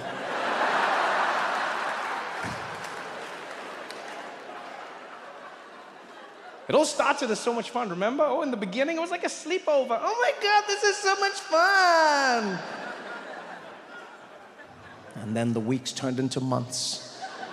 The months turned into years. And at some point, you'd be sitting in the house with a glaze over your eyes, and you'd hear them coughing on the other side. And you'd be like, yes. Oh, yes, Jesus. Take them now, Lord. If it's their time, it's their time. Let thy will be done, Lord Jesus. I could use the extra office space.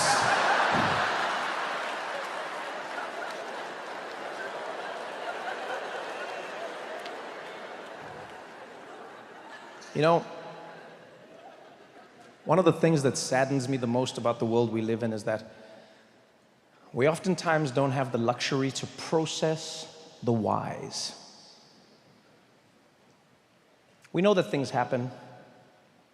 We feel the things happening to us, but oftentimes we don't make the time or we don't have the time to process the why.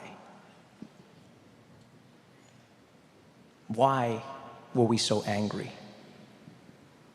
Why did we fight each other so much? We had no compassion for each other. We were the worst of ourselves. And you know, if you ask me, it's because we were scared. As humans, we become so comfortable knowing that we forget how uncertain life is. We get taught every single day that we know. We get comfortable knowing, so you think you'll always know.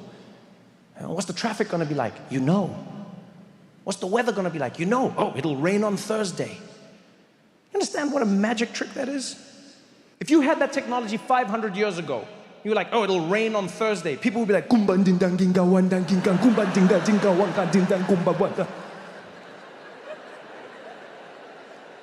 We take that for granted, but it's also made us forget that life is uncertain. We don't know. The pandemic showed it. It exposed every single one of us. And I think the thing that we didn't take a moment to think about is the why. Why were we so angry? Why were we so frustrated? It wasn't because of movies. It wasn't because we couldn't go out to parties. It wasn't because we couldn't go to the mall or any of that shit. It's because we lost each other. I lost you. You lost me. We lost this. You know? That's the real thing people were frustrated about. And what made it worse was that governments made it seem like they knew. I think that's the thing that made it worse. They were so confident. They made it seem like they knew. They said it would be 21 days. 21 days. I will never forget that number. Because we didn't ask why. Right? We heard China building a 10,000 person hospital overnight. None of us asked, why? We were just like, China. They love building shit. I remember how confident world leaders were as well. Some more cocky than others. One of my favorites was Prime Minister of the UK, Boris Johnson. Yeah, he was an interesting one. He went to a hospital during the pandemic and he was hugging people. Like right at the beginning, he was hugging people, going around hugging people. Journalists asked him, they're like, Prime Minister Johnson, do you think it's appropriate for you to be hugging people during a pandemic? He's like, first of all, everyone needs to calm down. This is not a pandemic. This is not a pandemic. Look at my hair. Do I look stressed? Everybody needs to calm down. Nothing. Everything is fine. Well, I can touch people. We're not shutting down. Everything's staying open. The pubs are staying open. The football's staying open. Well, if you excuse me, I have to go. He's just gone. He didn't give a shit. Huh? America's president. Oh, he was even cockier. Yeah. You see him when he came out? Donald J. Trump. Oh, he had all the swag. He was like, folks, we're gonna have it handled. In 21 days, the virus will be gone. 21 days. Some are even saying 20. That disease came and kicked Trump and Boris deep in the chest. Both men went to the ICU, almost died. Only reason they survived, It's because they're both heads of state. They gave them that secret juice. Boris, to his credit, he came out of that hospital like he had seen Jesus. He came from the hospital, held a press conference, shut everything down. He came there barely dressed. He was like, everybody, this is not a joke. I've seen it for myself. The UK shutting down. Please, the football's gone. The pubs are gone. Do not take this lightly. I've experienced it myself. I promise, this is not fun. I can't talk to you. I have to go. Please, I can't talk. I have to. And he was just gone. Gone. That man was terrified. I was half expecting coronavirus to come around the corner like...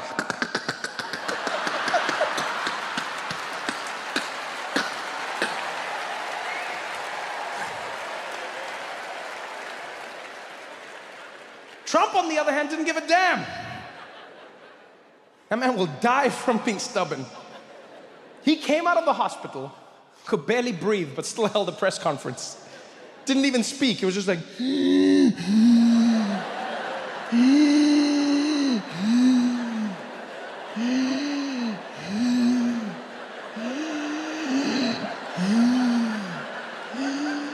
If I can do it, so can you.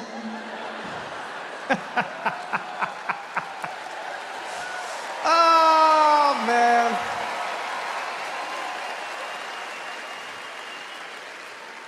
I'm having more fun in my life now than I think I've ever had. I'm enjoying America more now than I've ever enjoyed it. Every day.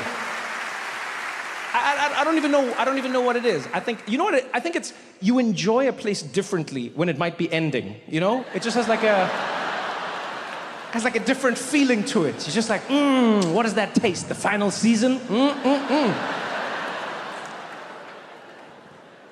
Because you never know with America. You really never know.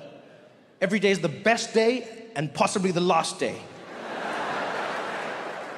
I'm having an amazing time. I truly am. This year was such a blessing because I got to travel around the world doing shows in places I'd never performed before, places I've always wanted to do comedy. I've always wanted to try it out. You know, did shows in Berlin, Germany, for the first time ever. That was really amazing. I won't lie. People freaked me out. People freaked me out before I went there. Like similar to Detroit, you know, when people are like, oh, watch out, Detroit, watch out, Detroit. You know, like people were like that with Germany as well. Like when I was going to Berlin, people were like, dude, Germany? Do they laugh? I'm like, what do you mean? They're human beings. Like, I don't know, man. Do they laugh?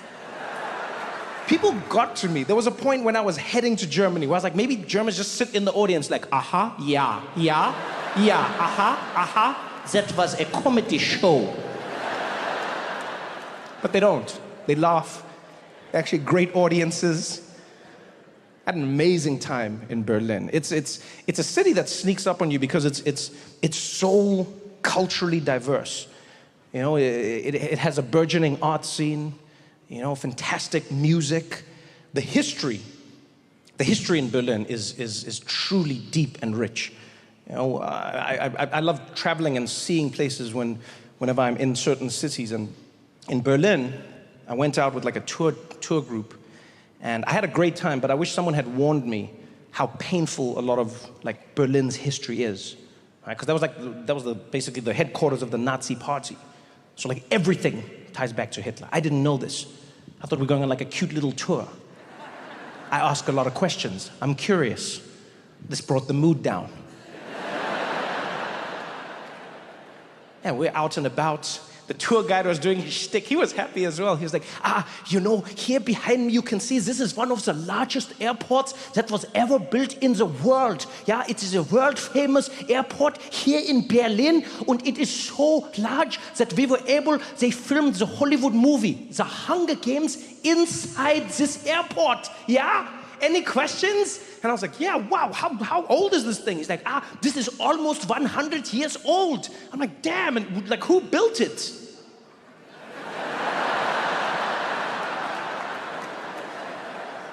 Yeah, that is the unfortunate part of the story. This airport was built by Hitler. I could see I'd messed things up. I tried to bring the mood up. I was like, which Hitler? He's like, which Hitler? Which other Hitler is there? I was like, could be Henry Hitler. Henry Hitler? who the hell is Henry Hitler? I was like, you don't know Henry Hitler? It didn't work. Like, yo, man. It was tense, but it was good. And what I mean by good is it was nice to be in a place where people don't bury their history. You know? And what I mean by that, is that, like, when you travel through Germany, even if you don't go to museums, you cannot escape the past of both Berlin and what Germany did. You know, there are monuments scattered throughout the city, prominent monuments. They're memorializing what Germany did to millions of Jewish people and millions of other people around the world. You see it, you understand it, they talk about it. You know, they teach their kids about it. They teach children in school. They're like, hey, this is what Germany did. They make sure they know. But they don't make them feel guilty about it, which is a pretty amazing balance for them to strike, you know? They'll say to the kids, they're like, hey, kids, I hope you understand. Germany did this. You're not responsible because you weren't there. However, because you're the future of Germany, it's your responsibility to make sure this doesn't happen again.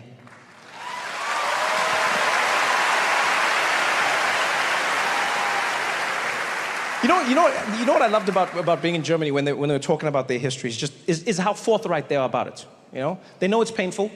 They know that it's a terrible blight on who they are, but they don't hide from it. Like when I saw them doing this, I was like, man, I wish America did this with history. You know? Because you ever see how awkward it is speaking about history in America? It gets tense. Doesn't matter what history it is, it gets tense. You know, Columbus Day is one of those days. Every year in New York, there's a fight. Every year. Here in Detroit, there was a fight. There was a bust of Christopher Columbus that was around for 110 years. At some point, half of Detroit was like, we need to get rid of it. The other half was like, no, don't get rid of it. It was a huge fight. New York, same thing, every year. Columbus Day, Indigenous Peoples Day. Columbus Day, Indigenous Peoples Day. Yeah, there was an interview on the news I saw once. It wasn't supposed to be funny, but I found it funny. The reporter went up to some guy and was like, sir, what are you going to be doing for Indigenous Peoples Day? And he was like, let me tell you something, it's Columbus Day. I'm sick and tired of people coming in and changing the name. We're proud of that day. It's Christopher Columbus. It's Columbus Day. It's not going to change. In fact, how would you feel if somebody came along, took something that's been around for a long time, and just decided to switch it and call it something else, huh? How would you feel? I was like, but sir, isn't that the spirit of Columbus Day? I'll be honest, I'm not a big fan of Indigenous Peoples Day, the title. I don't like it. I think it's a cop-out. I don't think it's specific enough. It's lazy. You know, Indigenous Peoples Day. Which Indigenous people? Where? How? Give me something, you know? You know what I liked about Columbus Day? Is that it was specific. Yeah. It was a specific, inspiring story of a man by the name Christopher Columbus, who believed against all odds that he could sail the wrong way around the world and get to India from the other side. Nobody believed in him. Yeah. He was like, I'm gonna do this. They were like, you can't do it, Chris. And he was like, I'm gonna do it. They're like, you can't do it, Chris. He's like, I'm gonna do it. They're like, you can't do it, Chris. And he raised money. He fought for years. He finally got the ships and he sailed the wrong way around the world and he didn't do it.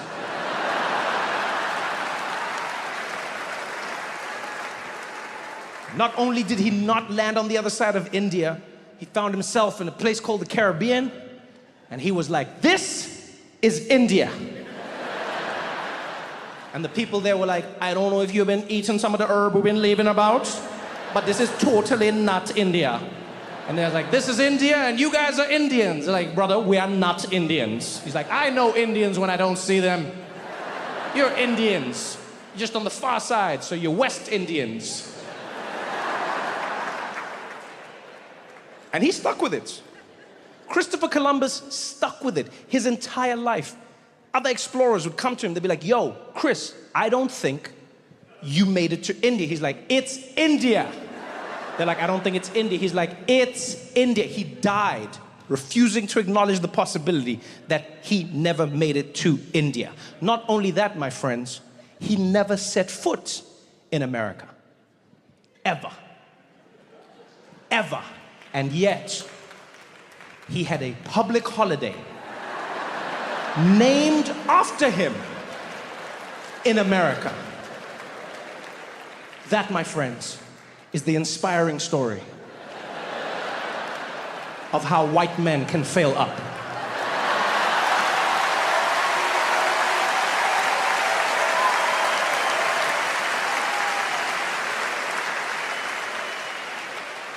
You know how much confidence you have to pull that off? Nobody else. That is white man confidence. Nobody else possesses that level of confidence. Go the wrong way, end up in the wrong place, call the wrong people the wrong name, and be like, I'm right, give me a holiday. No one else can do that. That is the level of confidence we should all aspire to. Is white man levels of confidence. Women couldn't pull that off. You think any woman should be like, I'm gonna sail the wrong way around the earth? They'd be like, burn her, she's a witch. You think people of color could have pulled that off? You think black people could pull that off? Wow, really? Black people's gonna sail around the world, wrong way around, get to the place they're not supposed to be, probably get arrested for trespassing.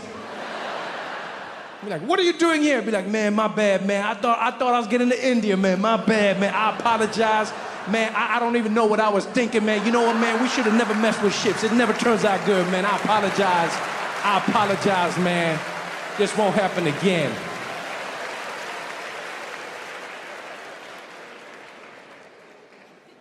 Why would you want to bury your history? So much joy, there's so much to learn. You know? It feels like America's moving in that direction. You know, it wants less and less of its history, wants less and less context. You look what's happening with textbooks. Places like Florida, they want to ban textbooks or cut out the parts of the textbooks that have slavery in the books. And now parents are fighting. Parents are fighting. They're like, oh, no, take the slavery out. It's making the kids feel bad. And other parents are like, keep the slavery in. It's teaching the children. And these parents are fighting back and forth. I'm like, why? What you don't need to be fighting about. No one should be fighting about this. Kids don't read textbooks.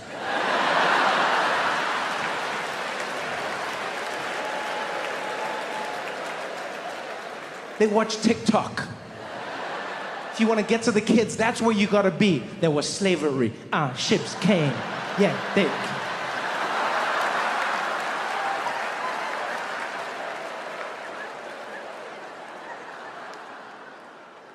I'll be honest, I don't think that textbook thing is like a real issue. I feel like it's one of those manufactured issues that often happens in America that gets people riled up and gets them fired up, fighting about something that was never an issue to begin with, you know? And the reason I say this is because that's honestly what I believe. I feel like in America, politicians have done a really good job of tricking Americans into fighting about issues that were never an issue to begin with, so that you don't pay attention to the issues that actually are. You know? If they can get you fighting about what's in a textbook, you don't pay attention to the fact that inflation is out of control. You don't pay attention to the fact that rents are out of control. People cannot afford to live anywhere. Your salaries have never kept up with inflation. Corporations steal billions and billions of dollars from their employees with no ramifications. You don't pay attention to any of that. You pay attention to what's catchy. It's easy to keep up with. It keeps you going. You know? Ooh, can trans people use public bathrooms? Ooh. It's manufactured. Who was actually dealing with this issue? And I mean this, honestly. Who was actually dealing with this issue? You know what they did? Some politician out there figured out. They go, here's a small story affecting a few people in a random place. I'm going to make it seem like this is a nationwide issue. And then everyone starts fighting about it. But who? Who was really dealing with it? Huh? Who of you here has ever been in a situation where you were in a bathroom and all of a sudden a skirmish broke out and you heard people being like, excuse me, is this the gender that you were born with? Does it coincide with the sign on the door? Is your genitalia matching this? Can I see it right? Who's ever seen that? Nobody. Nobody. But they make us fight about it because it's catchy. who can use which bathroom. Who cares? Who cares? I mean it, who cares? I know someone will be like, oh, but trans people care. They want to know if they can use a public bathroom. Yeah, use whichever bathroom you want. Who's gonna stop you? No, seriously, it's a public toilet. Who is going to stop you? You tell me who's gonna enforce that law. We can't even enforce the idea that people should shit into the toilet. But you think magically they're gonna figure out if you were born this way? Use whichever one you want. Why are we wasting our time? Other people are like, oh, we're gonna fight because you gotta know who's using. Let me tell you something. If you are spending enough time to know the genitalia of the other people in the public bathroom, you're the creep. I'm worried about you. There is a simple rule to every public toilet around the world, and that rule is you get in, you pay no attention to anyone else, you hold your breath, and you get out. You're standing around staring at other people. Like every man in this room knows, when we use the toilet, what do? We get in. Public toilet, you stare dead ahead. You pee, you do your thing. You do not look to either side. If you're fidgety, you look up, you look down. You do not look at anyone else. The guy next to you could start choking. You don't turn your head, you don't shake, you don't move. You hear him like, you be like, hey man, hey, you all right? Yo, hey man, you okay? Yo, you want me to call? Hey man, are you okay? Yo, you want me to call? Don't look at me!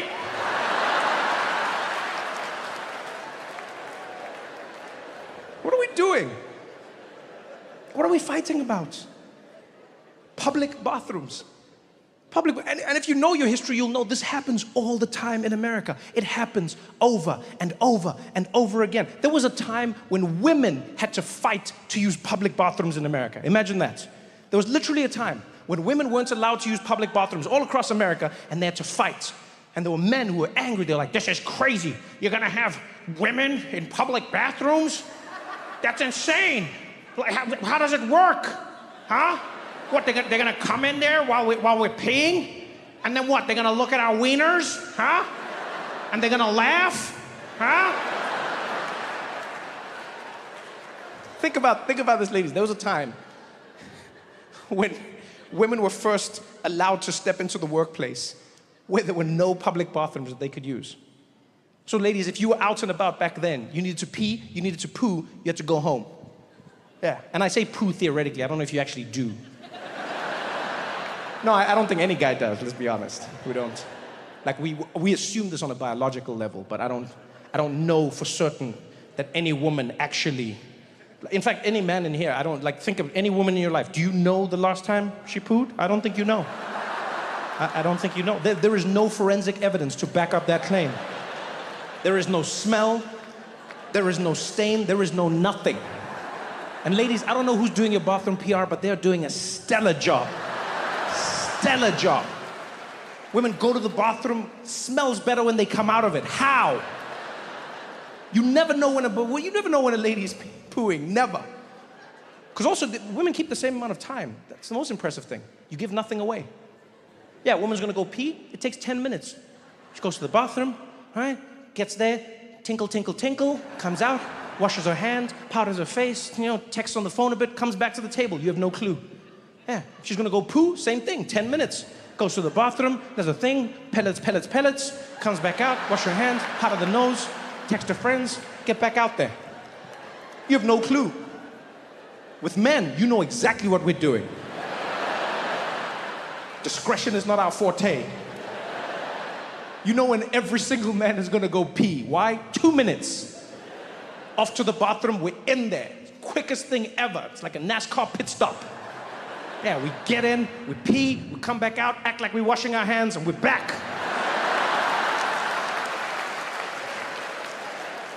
How do you know when we're gonna take a dump? Because it's obvious. We go to the bathroom, never come back. That's the last time you'll ever see us. Your family's putting up wanted posters in the restaurant. Have you seen this man? Imagine, people were fighting about bathrooms. This every time in America, every time. There was a time when black people had to fight to use public bathrooms. Huh? Same thing. Black people were like, why can we not use public bathrooms? And again, people were angry. This is crazy. You're gonna have black people in the public bathroom? How does that even work, huh? So what, they're gonna be standing there while I'm peeing, huh? And they're gonna be looking at my wiener, huh? And they're gonna laugh, huh?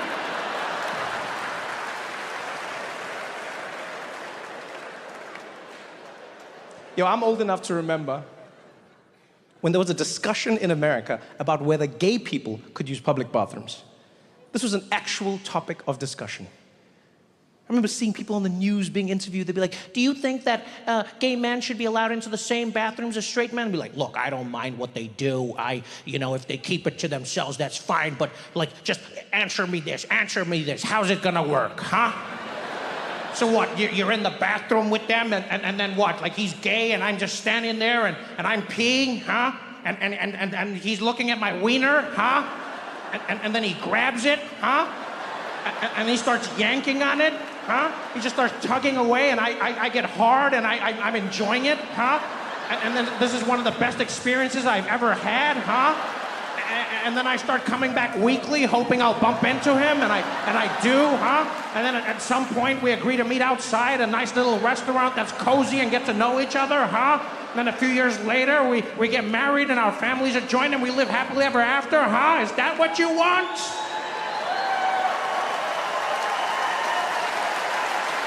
Why?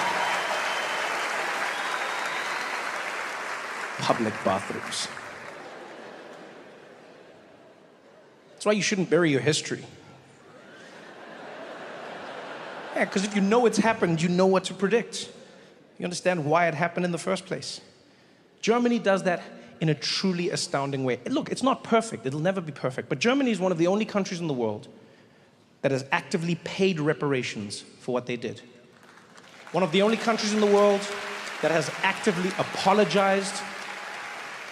And one of the only countries in the world that's set about changing how they see themselves and how the world sees them. After World War II, Germany changed a bunch of laws. They changed the iconography of the country, what you could hang, where you could hang it. They changed their national anthem. Yeah. Imagine that, they changed the national anthem. They felt that the national anthem was a nationalist song that the Nazis used to inspire people to think the wrong things, and they changed it. The original song was a song called Deutschland, Deutschland über alles. And you've probably heard it like in old movies or whatever. The song went like, Deutschland, Deutschland über alles auf der Welt.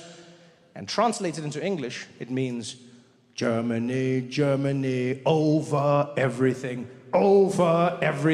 in the world.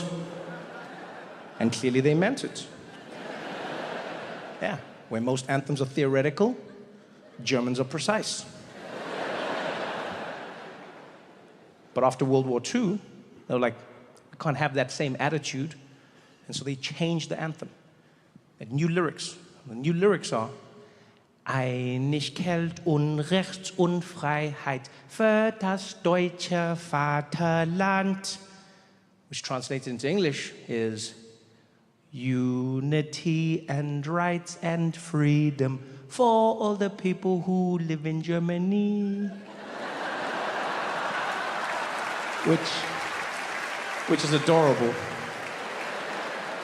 It's adorable. I mean, they may as well have made the song, sorry, sorry, we're so sorry. Sorry for what we did. I appreciate that they did it, but I wouldn't have gone that far. No, I'm not gonna lie, I wouldn't have gone that far. I think Über alles is terrible. That's not a good way to think. But you still gotta have a bit of kick in your anthem, you know? Still gotta have like a, you know?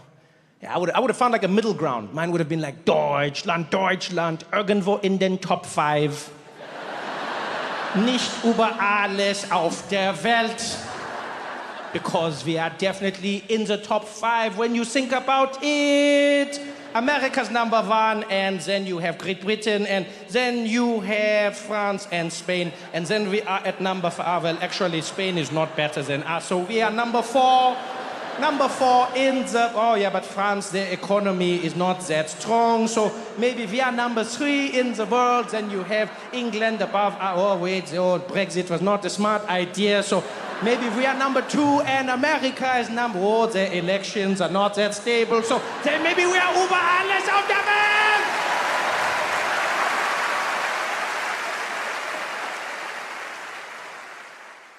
I just got back from Atlanta. It was 107 degrees Fahrenheit. Hottest weather. The worst thing is everyone comes up to me and they go, well, you must be used to this being from Africa. And no, I'm not.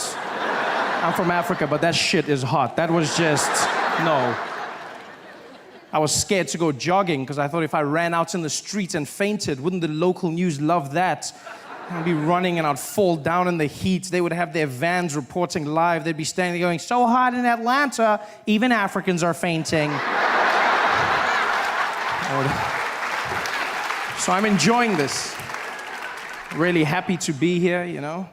This is going to be good for us, I hope. I say I hope because I never know with stand-up comedy. It's just, you know, it's an awkward experience, I find. I'm always nervous. I find comedy is very similar to sex for me. Well, it's exactly like sex when you think about it. With me, the comedian, playing the role of the man, and you, the audience, the role of the woman. Because it's my job to satisfy you. And you just have to sit there.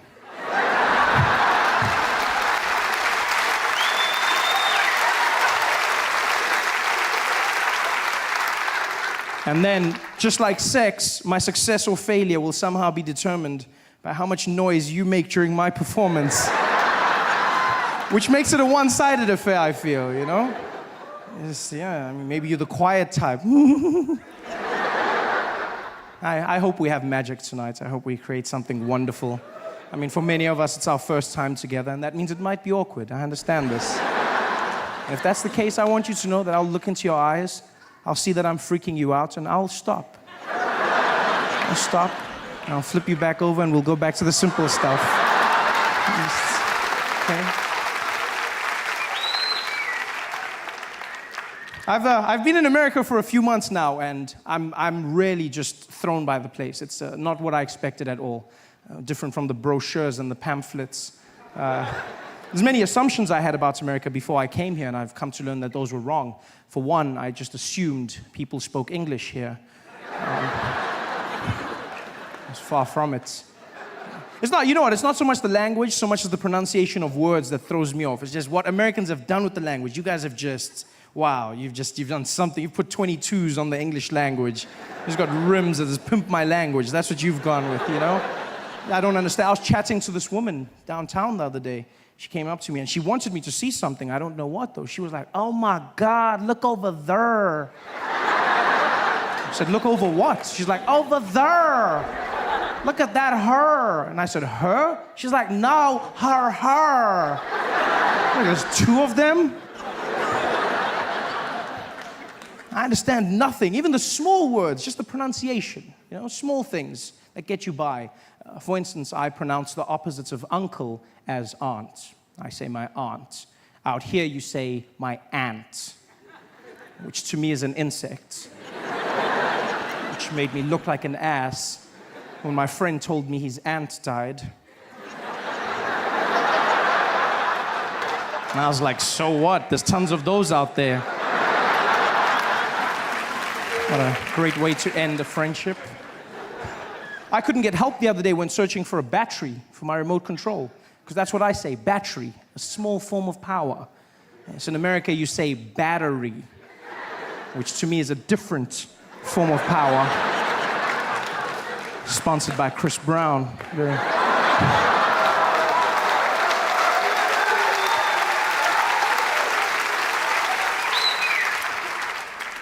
And you know what, I understand. We live on different sides of the globe, so it's fine. The language will evolve. This is something I've come to understand. But I hope I change one thing in your hearts forever. Just one thing. And that is that animal in the wild that looks like a horse. It has black and white stripes. Yeah, do me a favor. From now on, please, it's not zebra, okay? It's zebra. Yeah? Just like it's not Debra, it's Deborah. Same structure of word. Plus, you cannot name them because you do not have them. Zebra. This is madness. Everything out here is different. Do you know how hard it is to learn when you come out here? You have to change everything. There's the measurement system, which is just, America, you guys have your own thing, the imperial system, you know? On my side of the world, we use the metric system, and by my side, I mean the rest of the world, you know? We have the metric system, which is, amongst other things, very efficient. It's a very simple process. You know, everything goes into each other. And out here you have imperial, which is fine. I won't judge you. If you want to be imaginary, that's up to you. But I just feel like there's some consistency that's needed. Small things. Like, for instance, when we abbreviate our small measurement, milligrams, we use mg, milligrams. Mg, milligrams. Yeah? And you guys have ounces, which you then abbreviate OZ. There's no Z in the word, ounces. I don't know. That's pale in comparison to what you've done with pounds. That, for me, please explain to me how the abbreviation for pounds became LBS. Pounds. I look like the idiot walking into the store going, could I please have the 2 labs bag of sugar? Guy was like, you mean pounds? I said, I don't see the P. No, I don't. He said, well, it means pounds. It's not LBS. A lot of bullshit. That's what it stands for. This is horrible.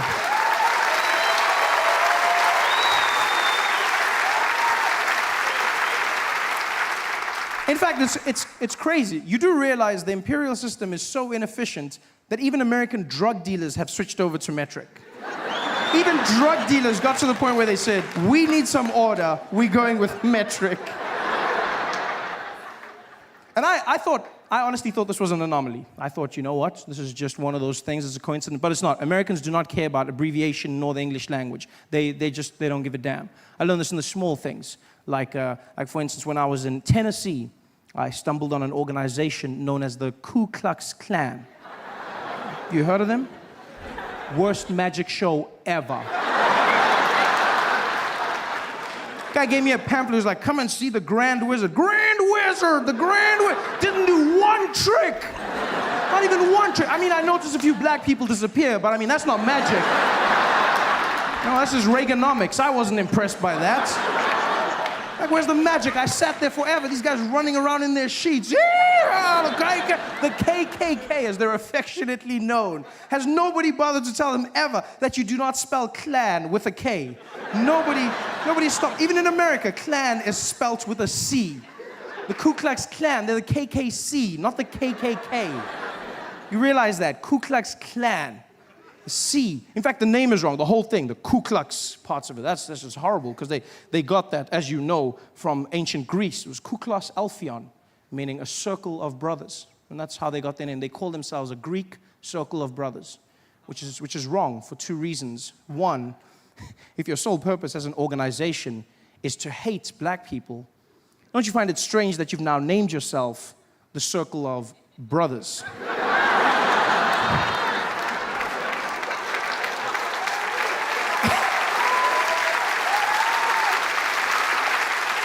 And secondly, do they realize that in ancient Greece, circles of brothers were doing very different things with one another?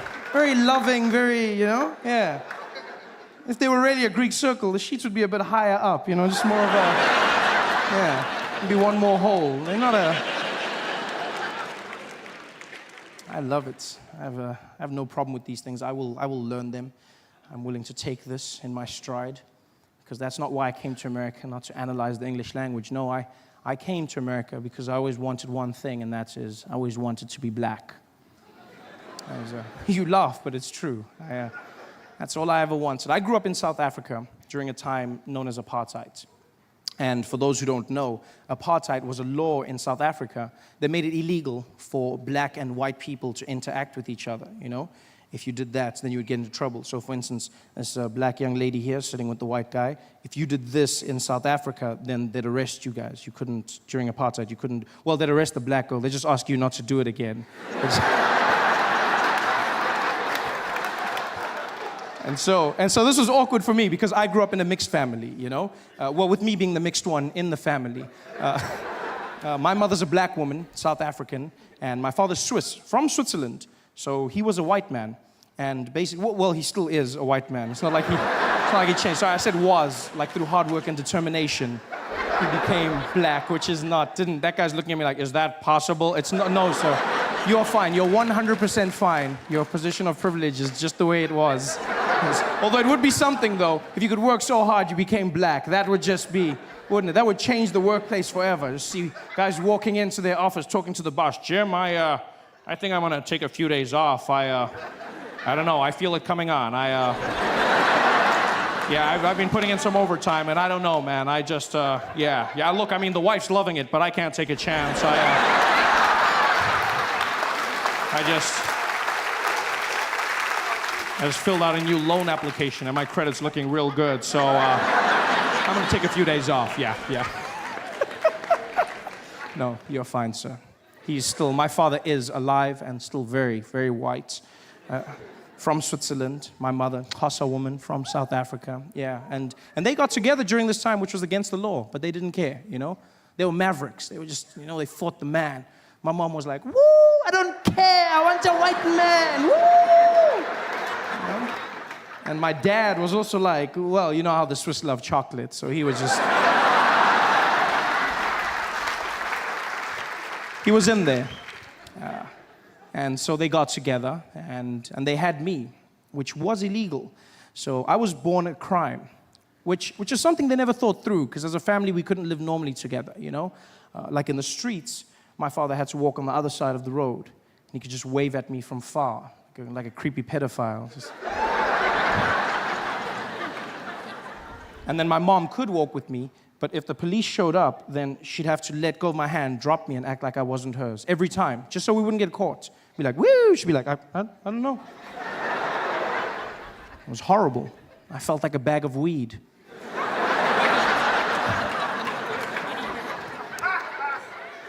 And one of the punishments for this crime was I was never afforded a race. I was never called black. I was never called white. I got horrible names like mixed breed and mutt and half caste, and it was a horrible time for me. And one fateful day, I'll never forget, I met an American in South Africa, and he said to me, well, Trevor, it's funny you say that, because if you come out to America, they'll label you as black. I said, really?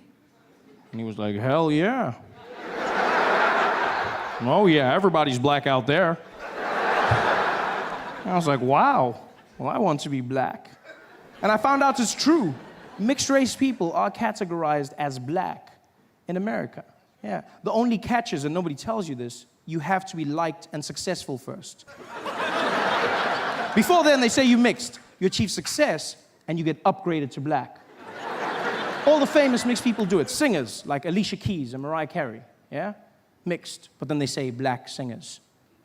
Sportsmen, like Tiger Woods, mixed, but then they say black golfer. The most famous mixed person on the planet by far, Barack Obama, mixed, half and half, straight down the middle. But then they say America's first black president, which is interesting because when he was running, they called him the mixed candidate. I see how it works. Everyone makes it obvious now. They're like, yeah, Barack, of course he won, of course. It wasn't that obvious when he started. It wasn't. I remember comedians coming out. They used to diss him. Guys would come out on stage and be like, man, how many of y'all seen that crazy-ass mixed fool running for president? Y'all seen that mixed fool running for president? What you gonna see? Ain't no mixed fool gonna be president of the United States of America. Ain't no man, which white people gonna be voting for a mixed fool? Even a black man can't win shit. Even a black man can't. How some mixed fool think he gonna do it out? Man, that mixed fool, that crazy-ass mixed fool. How some mixed fool, that mixed fool? And then he won, and all of a sudden they were like, my nigga. So... problems. It's the fear of something that is different. Because when people say they don't like immigrants, most of the time they're not referring to immigrants who look and sound like them. They're talking about immigrants who speak differently, who look different. Because an accent comes with a connotation. You think you know if someone is smart or stupid because of their accent. And yet the truth is an accent is not a measure of intelligence. It's just someone speaking your language with the rules of theirs. Accents have connotations. We cannot deny it. Look at the French. We all believe that the French are romantic. Why? Because of their accents. They've got that thing.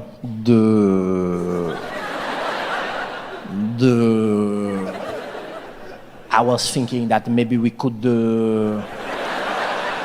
how you say, afterwards, maybe we could try to, oh my God, he's so sexy, oh my God. Accents determine how we see people. Same thing happens with the Russians. The Russians, the most feared people on the planet. Why? Because of how they speak. I don't care who you are, you cannot deny that when a Russian speaks, you are not comfortable.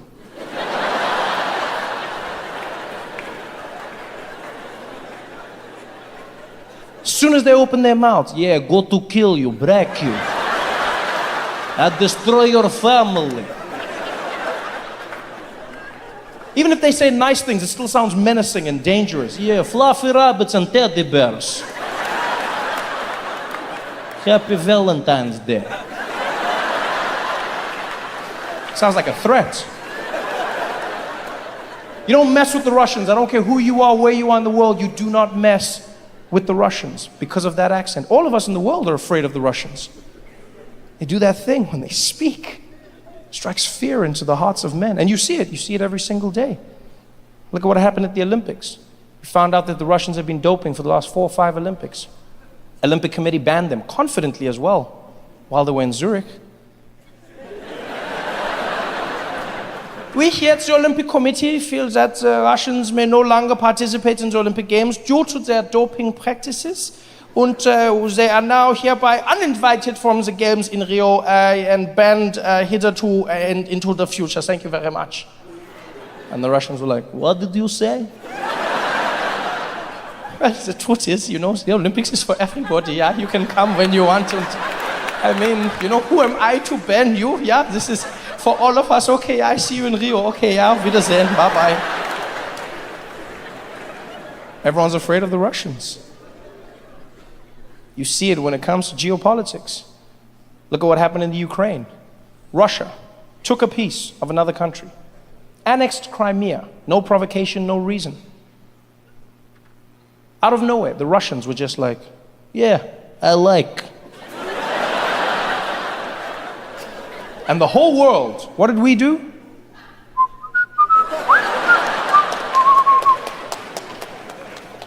You don't mess with the Russians. Most frightening people in the world. You know how I know this? You know how I've learned? Because I've learned how to use the Russian accent for myself. I've learned how to harness that energy and use it for good. I'll share this with you, I don't mind.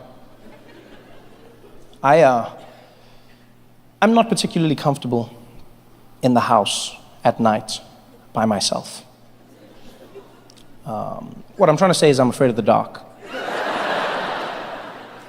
And I know it's stupid to be afraid of the dark, right? Because there's nothing there, 9 times out of 10. But what happens is I'll be sleeping, and in the middle of the night I'll be woken up by the need to pee. And whenever that happens, I'm always faced with the eternal dilemma. When I go to the bathroom, do I turn the lights on and lose my sleep? Or do I leave the lights off and shit myself? I never know which one to go with. But what I started doing now is I leave the lights off. And when I go to the bathroom, I just speak to myself in a Russian accent. And it sounds crazy, but I feel safe. I feel like I'm the most dangerous thing in the night. You'll find me at 3 a.m. barefoot walking to the toilet like, yes, big boy, go to make a pee-pee. No trouble over here, it's potty time.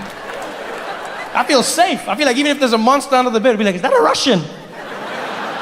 There's just something about that Russian accent. It made me realize, ladies, every single one of you in this audience needs to learn a Russian accent. Because you read stories all the time. I talk to my female friends all the time, my family members, and women are constantly under assault. Women are living a life of being vulnerable, walking through the streets, men catcalling, in the office place, people groping, feeling like they have ownership of the female form. And I know, ladies, we can't solve this tomorrow, but if you learned a Russian accent, half of those problems would disappear. Yeah, the next time you're in a compromising position, you're at a bar, waiting for your drink. That creepy guy comes up and starts grinding on you from behind. Hey, how are you? Hey, you want to dance? No, I'm fine, thank you. I'm just getting a drink, thank you. I don't want to. Come on, dance with me, girl, come on. No, I'm fine. I don't want to dance, thank you. I'm waiting for my friends. I'm good. Come on, I know you want me. Woo, you know I want you. Come on, I know you want me. You know, I don't want to dance with you, please. Hey, you don't gotta be such a bitch. You know, whenever that happens, ladies, Don't be afraid, don't stress. Just whip out your Russian and kill it dead. As soon as he says that, as soon as he's like, don't be such a bitch, just be like, you want to see bitch?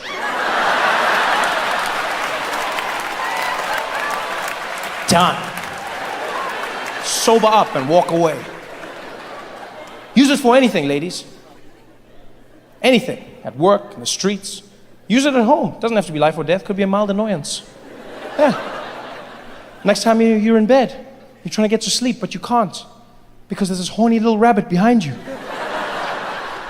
Dry humping your back. You know the nights I'm talking about. Everyone in this room knows the nights I'm talking about. Ladies, you're dog tired, you just want to fall asleep, and he's there behind you.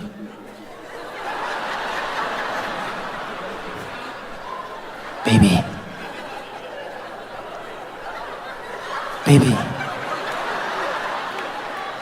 Baby. Baby. What? Are you sleeping? Yeah, I'm trying. What do you want? I want you, baby. I've wanted you all night. Oh, I want you so bad. You look so good right now. In that nightgown and your curlers, girl. I just want you so bad right now. Oh, baby, thank you for thinking I'm beautiful, even though I'm in my curlers. But please, can we talk about this tomorrow? I'm so tired, baby. Aren't you tired? I'm never tired for you, girl. I want you right now. Oh, baby, please, let's do this tomorrow, please. I'm so tired. I just want to sleep. It's fine, you can sleep. I don't mind. No, I'm not gonna sleep.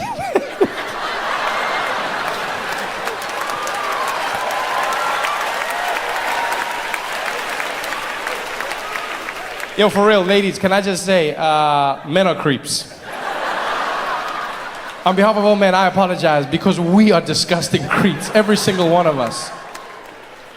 No, I'm not gonna sleep. What's wrong with you?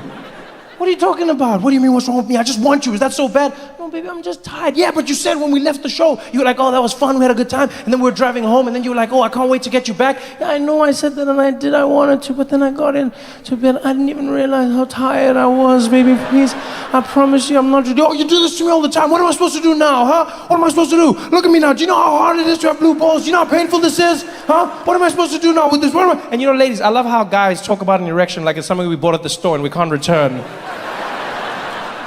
And they say, what am I supposed to do with this, huh? What am I supposed to do with this? I've opened it, I can't take it back, huh? Huh? What am I supposed to do with this?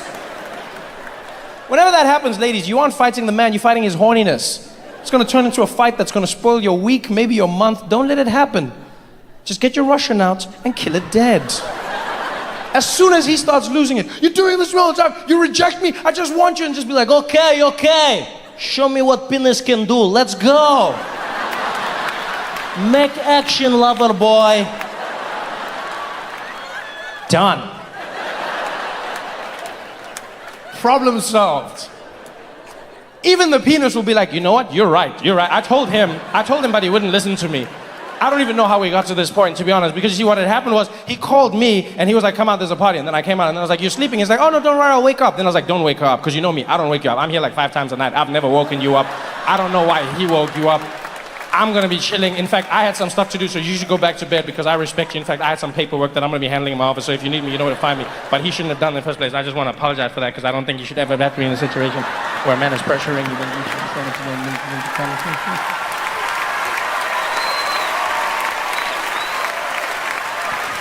John! Kill it dead, ladies. All you need is that Russian accent. The most dangerous accent in the world.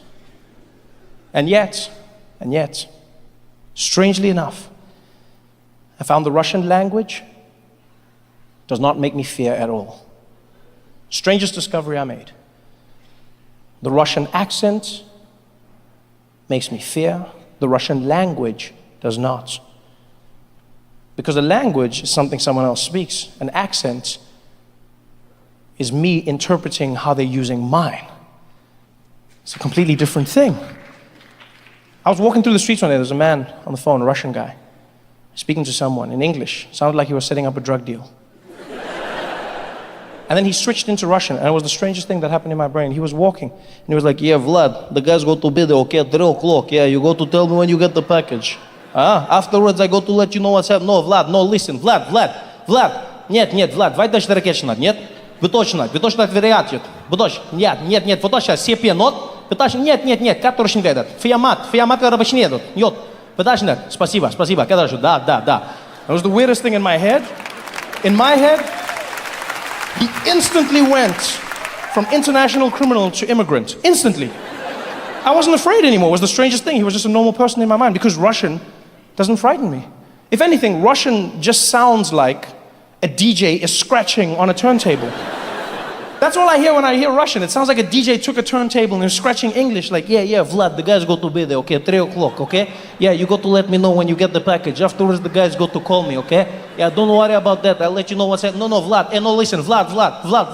Ведь значит, дырочка в кекес, значит, вот и ждырки, вот на плече, вот партижника, вот нет, ты воржета, под начки, вот, живот, нарчи, вот, кепочня, вот, эбе, Russian. Beautiful place, beautiful people, rich in culture. My favorite thing to do while I was there was just try and learn the Scottish accent. I butcher it, but I don't care. I have fun. What I do when I travel is I try to speak to people in their accent and see if they can catch me out. It's one of my favorite games. Like I'd walk into a store in Edinburgh and I'd just be like, good afternoon. I would like to buy a pair of shoes. He'd be like, where are you from? I'm from Scotland. Aye, what part? Johannesburg.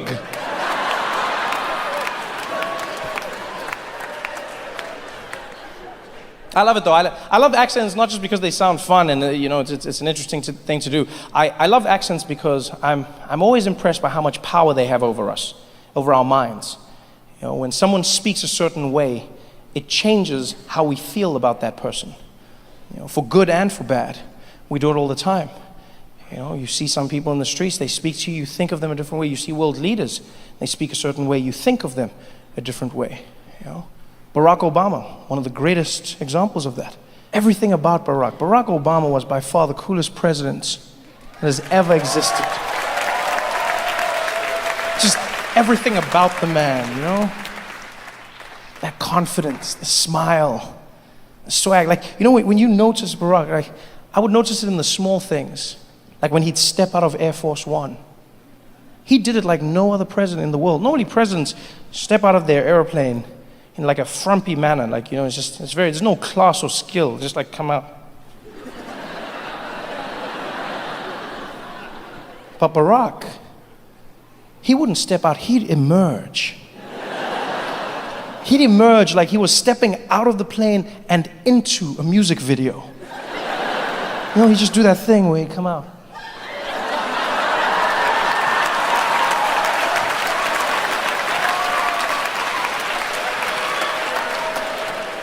And then he'd go down the stairs, doing it the only way he could, you know.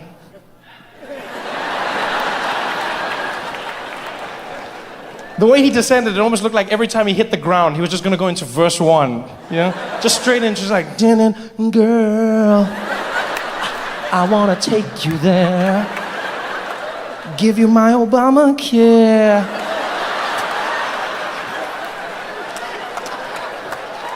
Oh, man. Barack Obama's just too cool. You know, he had the walk, he had the talk. And that was the big thing a lot of people never realized about Barack Obama, is the talk. That's what really gave him the edge. He has a certain way of speaking, a certain voice that commands your attention, makes you feel about him a certain way. It's the accent, the way he speaks. And I don't know how many people realize this, but Nelson Mandela had the same thing. Yeah. See, the thing Barack Obama has in his voice, that is the voice of a first black president. Now, a lot of people didn't notice that because he was the first and last first black president of the United States. So you wouldn't know to compare. I'm lucky in that I've gotten to be, I've gotten to live in the country of 2 first black presidents, namely Nelson Mandela and Barack Obama. So I know what I'm talking about. They both have that thing. It's just difficult to hear because Nelson Mandela is obviously South African and he was older, but they both had that thing in the voice. When Nelson Mandela would speak, a room would silence. You could feel the energy. I believe that every person, regardless of the color of their skin, should have equal rights, and they may never be taken again. To those who would seek to oppress, I say to you, never and never again. And the people would lose their minds. And people would feel the chills because he had that thing. Like Nelson Mandela was destined for greatness because of that voice. He could not be a normal man with a voice like that. You can't do normal things with that voice. You are destined for greatness. You can't just be running around in the streets. And a Kit Kat, please. No. It's so unique. You can't be silly. What are you making, prank phone calls? Who the hell is this? I'm not telling you. It just doesn't work. I remember when Nelson Mandela was still alive and he would tell jokes at press conferences and events and no one would laugh. Because everyone thought a man who had been in jail for 27 years couldn't make a joke. And yet he still did. He still kept what was him. But it was partly because of that voice. He would tell the joke and it would just sound too epic for people to laugh.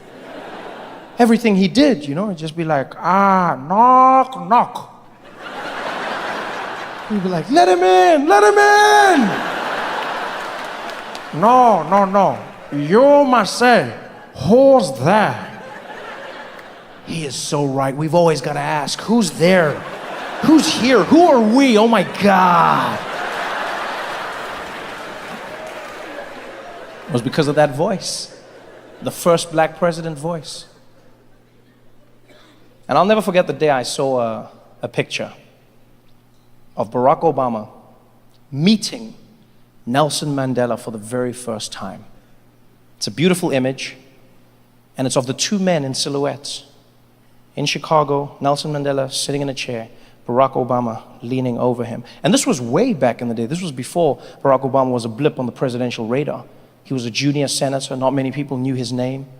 Back then, he was driving around in his own car, no motorcade, had his aide with him. And that day, they heard Nelson Mandela was going to be in Chicago meeting people. Barack Obama wanted to meet him his whole life. And so he rushed over there. And he was the last person Nelson Mandela saw, the last person he saw that day. And I always imagine Nelson Mandela was sitting in the room, and his assistant came over. She was like, Mr. Mandela, I know we said we are done, but unfortunately there's just one person who would like to meet you, sir. I was like, Zelda, I'm so tired. Can we leave? No, I know you want to leave, Mr. Mandela, but there's a young man that you really need to meet. His name is Barack Hussein Obama. Barack Hussein Obama. He's American. Yes, that's correct. He is going to have a tough time. Where is he? He's right outside the door. Okay, show him in. Show Barack in. Okay, I'll be right back. and she went over to the door. She's like, Mr. Obama, Mr. Mandela will see you now. And Barack walked in. He was super excited to meet his idol. Nelson Mandela was sitting on the chair. He looked over. Young Barack, how are you? And Barack was like, oh man, Nelson Mandela, man, this is the craziest day of my life, man. I can't believe this shit right now. I can't believe I'm meeting Nelson Mandela for the first time, man. Oh man, I waited my whole life for this moment. I'm like, I won't be just like you, man. I read your books, man. I saw what you were doing in prison. I was like, I'm gonna be the first black president of America. I'm gonna do the same things you did, man. I'm gonna win those votes, and I'm gonna be the first black president of America. And Nelson Mandela was like, not with that voice.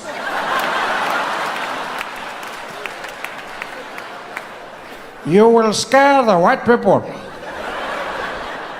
oh man, Nelson Mandela, this is the greatest day of my life, man. Oh, I don't even understand how you know, man, I just want to know from you, how do I do it? How do I do what you did? How do I become the first black president? Well, first things first, we need to change that voice. You don't sound like you are going to lead anything. I don't know what you mean, man. I don't know what you mean. You are speaking so fast. Slow it down. You are not being chased anymore. I never thought of it like that, man. I never thought. Slow down, slow down. Okay, I guess I do speak fast sometimes. I could Slower than that. I could slow it down. I could slow it way down. Is this good? That's better. Now, you need to make sure you add some bass to your voice. I don't know why that's an issue.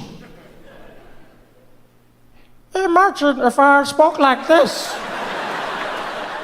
Do you think people would have voted for me? No, I would still be in jail. Bring some bass. Okay, I could try to I could try to bring some bass. Is that Lower than that. I could go lower than that. Is that good? Lower than that. Lower, way down. I could keep it here. I can keep it here. That's better. Now, very important. To be a first black president, your pacing must be powerful. Every word must seem like the last you will ever speak. Wow, that's powerful, Mr. Mandela. Let me try to speak like that. Does that work? That's good. Very good. I can feel it. Yes, now for the magic touch. To be first black president, you need to have the husk.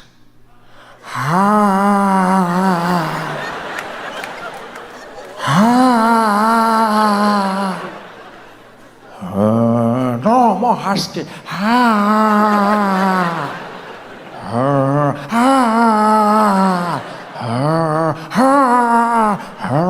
That's it, you are getting it now. That's it. I think you've got it. Now repeat after me. America. America. No, the husk. Bring the husk back. America. America. America. America. America. America. Yes, I can feel it. Say, this is my country. This is my country. Yes, this is my dream. This is my dream. Yes, I can feel it. You are going to be the first black president. I don't know. Do you think we can do it? Yes, we can. Yes, we can. Yes, we can. Yes, we can. Yes, we can. Yes, we can. You've got it right. Now go get them, my nigga.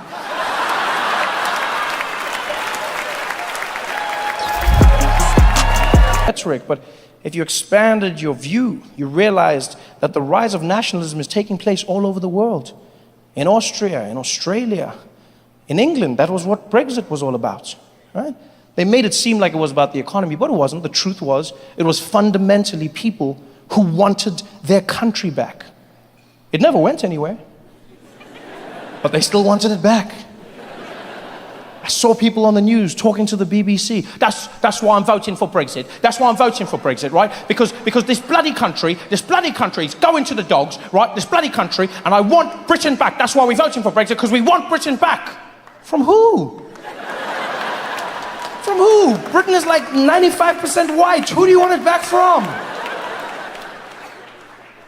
People saying the weirdest things, the craziest things. These bloody immigrants, they come over here, they're up to no good, right? I hate these bloody immigrants, they need to go back to where they came from. But why do you hate them so much? I'll tell you why I hate them. I'll tell you why, right? Because they're not even trying to be British. That's why. They don't even try to be British, right? They come here, they bring their own bloody culture, right? They bring their own food, speak their own bloody languages, try to take over the whole bloody place. Well, that sounds British to me. I mean...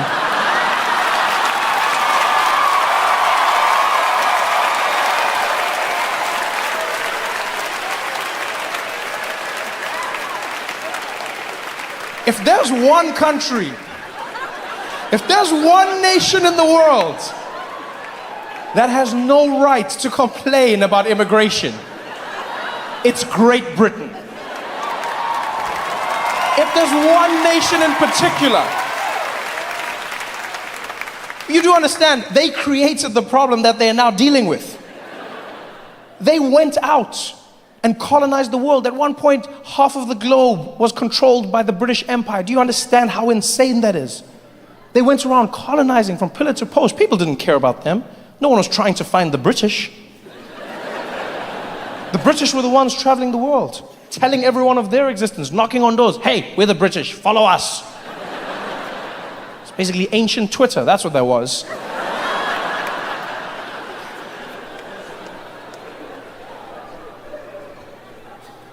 And I'm not saying the British are bad people, by the way. You know? I understand that colonization was something that was popular at one time. Many European countries participated in it. But the British were the best. You know, they were the best. And it's not because they were bad. I think I blame it on the weather. That's what I think happened. I think they have bad weather, and bad weather makes you a bad person. Yeah, because if you think about it, there was no one from a tropical climate who was trying to take over the world. You don't ever hear stories of Caribbean conquerors. Yeah, there's no stories of like Troy the Terrible from Trinidad. You don't hear these stories. There's no need for that. When the weather's horrible, you want to go somewhere else and take it from somebody. If you're living in a beautiful paradise, you have no need to leave. Can you imagine that scene? Just some random handsome guys hanging out on a beach in the Caribbean, one looking at the other out of nowhere. Darius! Darius! What, Troy? I was thinking, bro. Stay with me here, I was thinking, right? We should build boats, sail around the world, and force everyone to dance calypso. It wouldn't happen. It just wouldn't happen. The British colonized with class. They went all over the globe. And you know, colonization, we read about it now, and it seems normal, because it's in a history book. They colonize. But when you think about colonization, it is the strangest thing you can think about. Because conquering is one thing. You go to another country, you take what's theirs. You want more. You take the land, you take the resources, you kill the people. That I understand. But colonization, I don't condone, I understand. But colonization is strange, because you go there and you don't just take over. You then force the people to become you. That is such a strange concept. When you think about where the British did it, I mean, they did it in Africa, they did it in Asia. And think about in India. Those cultures could not be more diametrically opposed. And out of nowhere, the British just decided to roll up. Imagine what the Indians must have felt like on that day. Minding your own business, walking through a field. Next thing you know, the British showed up on horseback.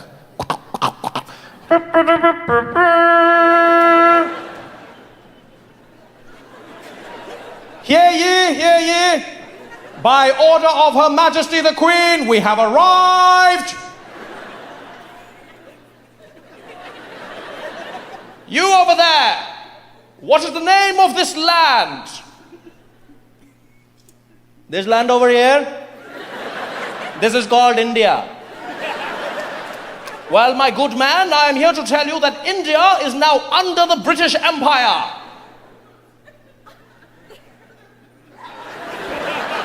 And I'm glad that I can tell you that India is exactly where it was yesterday.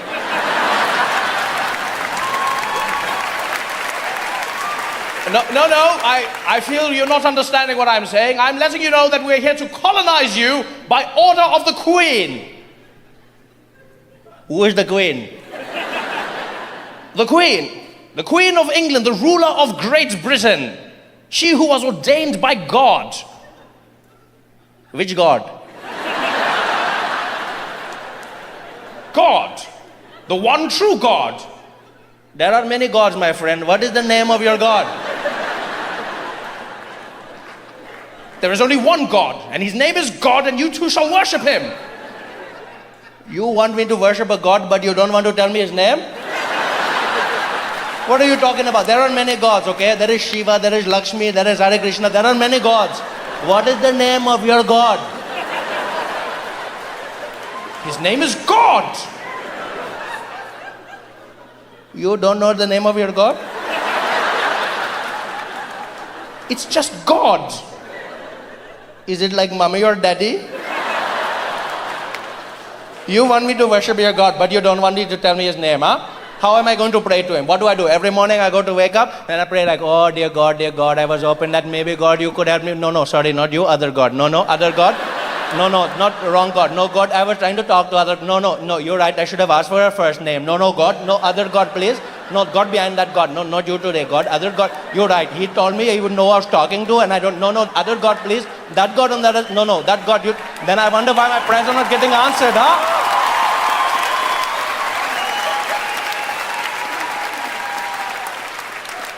How dare you speak to me like that? Do you know who I am? No, because you never introduced yourself. I have come here representing Great Britain. And I have never heard of Great Britain. Who gave you that name? Well, we did. You called yourselves great? Isn't that a little presumptuous? Shouldn't you wait for other people to tell you how great you are? Huh? Shouldn't you just go around the world and just do good things? Then people go, oh my God, Britain, look how great you are. Well, I beg to differ. I believe we could do it because we knew instinctively. We are Great Britain. Well, in that case, welcome to Great India. No, it doesn't work like that. It doesn't work like that. How dare you speak to me like this? Look, you're the one who dares to speak to me, okay? I was here minding my own business in my land. You came over here riding on your skinny cow telling me that things are going to change. I don't know who you are. All I know is you are really crazy, okay? You're not feeling too right. And I didn't want to say anything, but you look like you're going to faint. In fact, it looks like you have died last week, okay? Something is very wrong with your skin. You're not looking good, my friend. Maybe you should come down. We have a curry. We talk about this. What are you talking about? I look quite normal. You do not look normal, my friend. I've never seen anybody with that complexion in my life, okay? You look like you're playing hide and seek with the sun your entire life. I don't know what is happening, but that is not how a person should look, huh?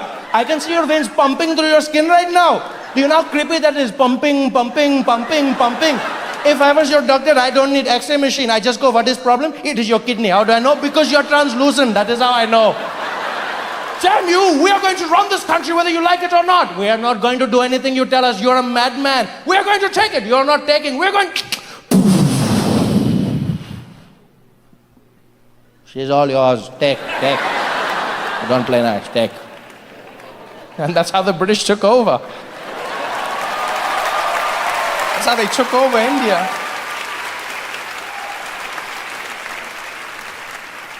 And then, many years later, the British, after they were done pillaging, left and went back home. And so it only stands to reason that those Indians, who they had now made British, would seek out the land from whence they came. I don't understand why British people are complaining, going, why are they coming here? Why the hell are you coming here? Because you told us how great it was, so we came to see for ourselves. No. Go back to where you came from. Go back. You're not welcome here. This is not your home. But you said we are all part of the British Empire. No, when I said part, I meant you are under us, right? We're the British. You are the empire. What do you mean? We are the British and you are the empire. Okay, well in that case, the empire strikes back. Now make some curry and tell me where we're sitting, okay? Let's go.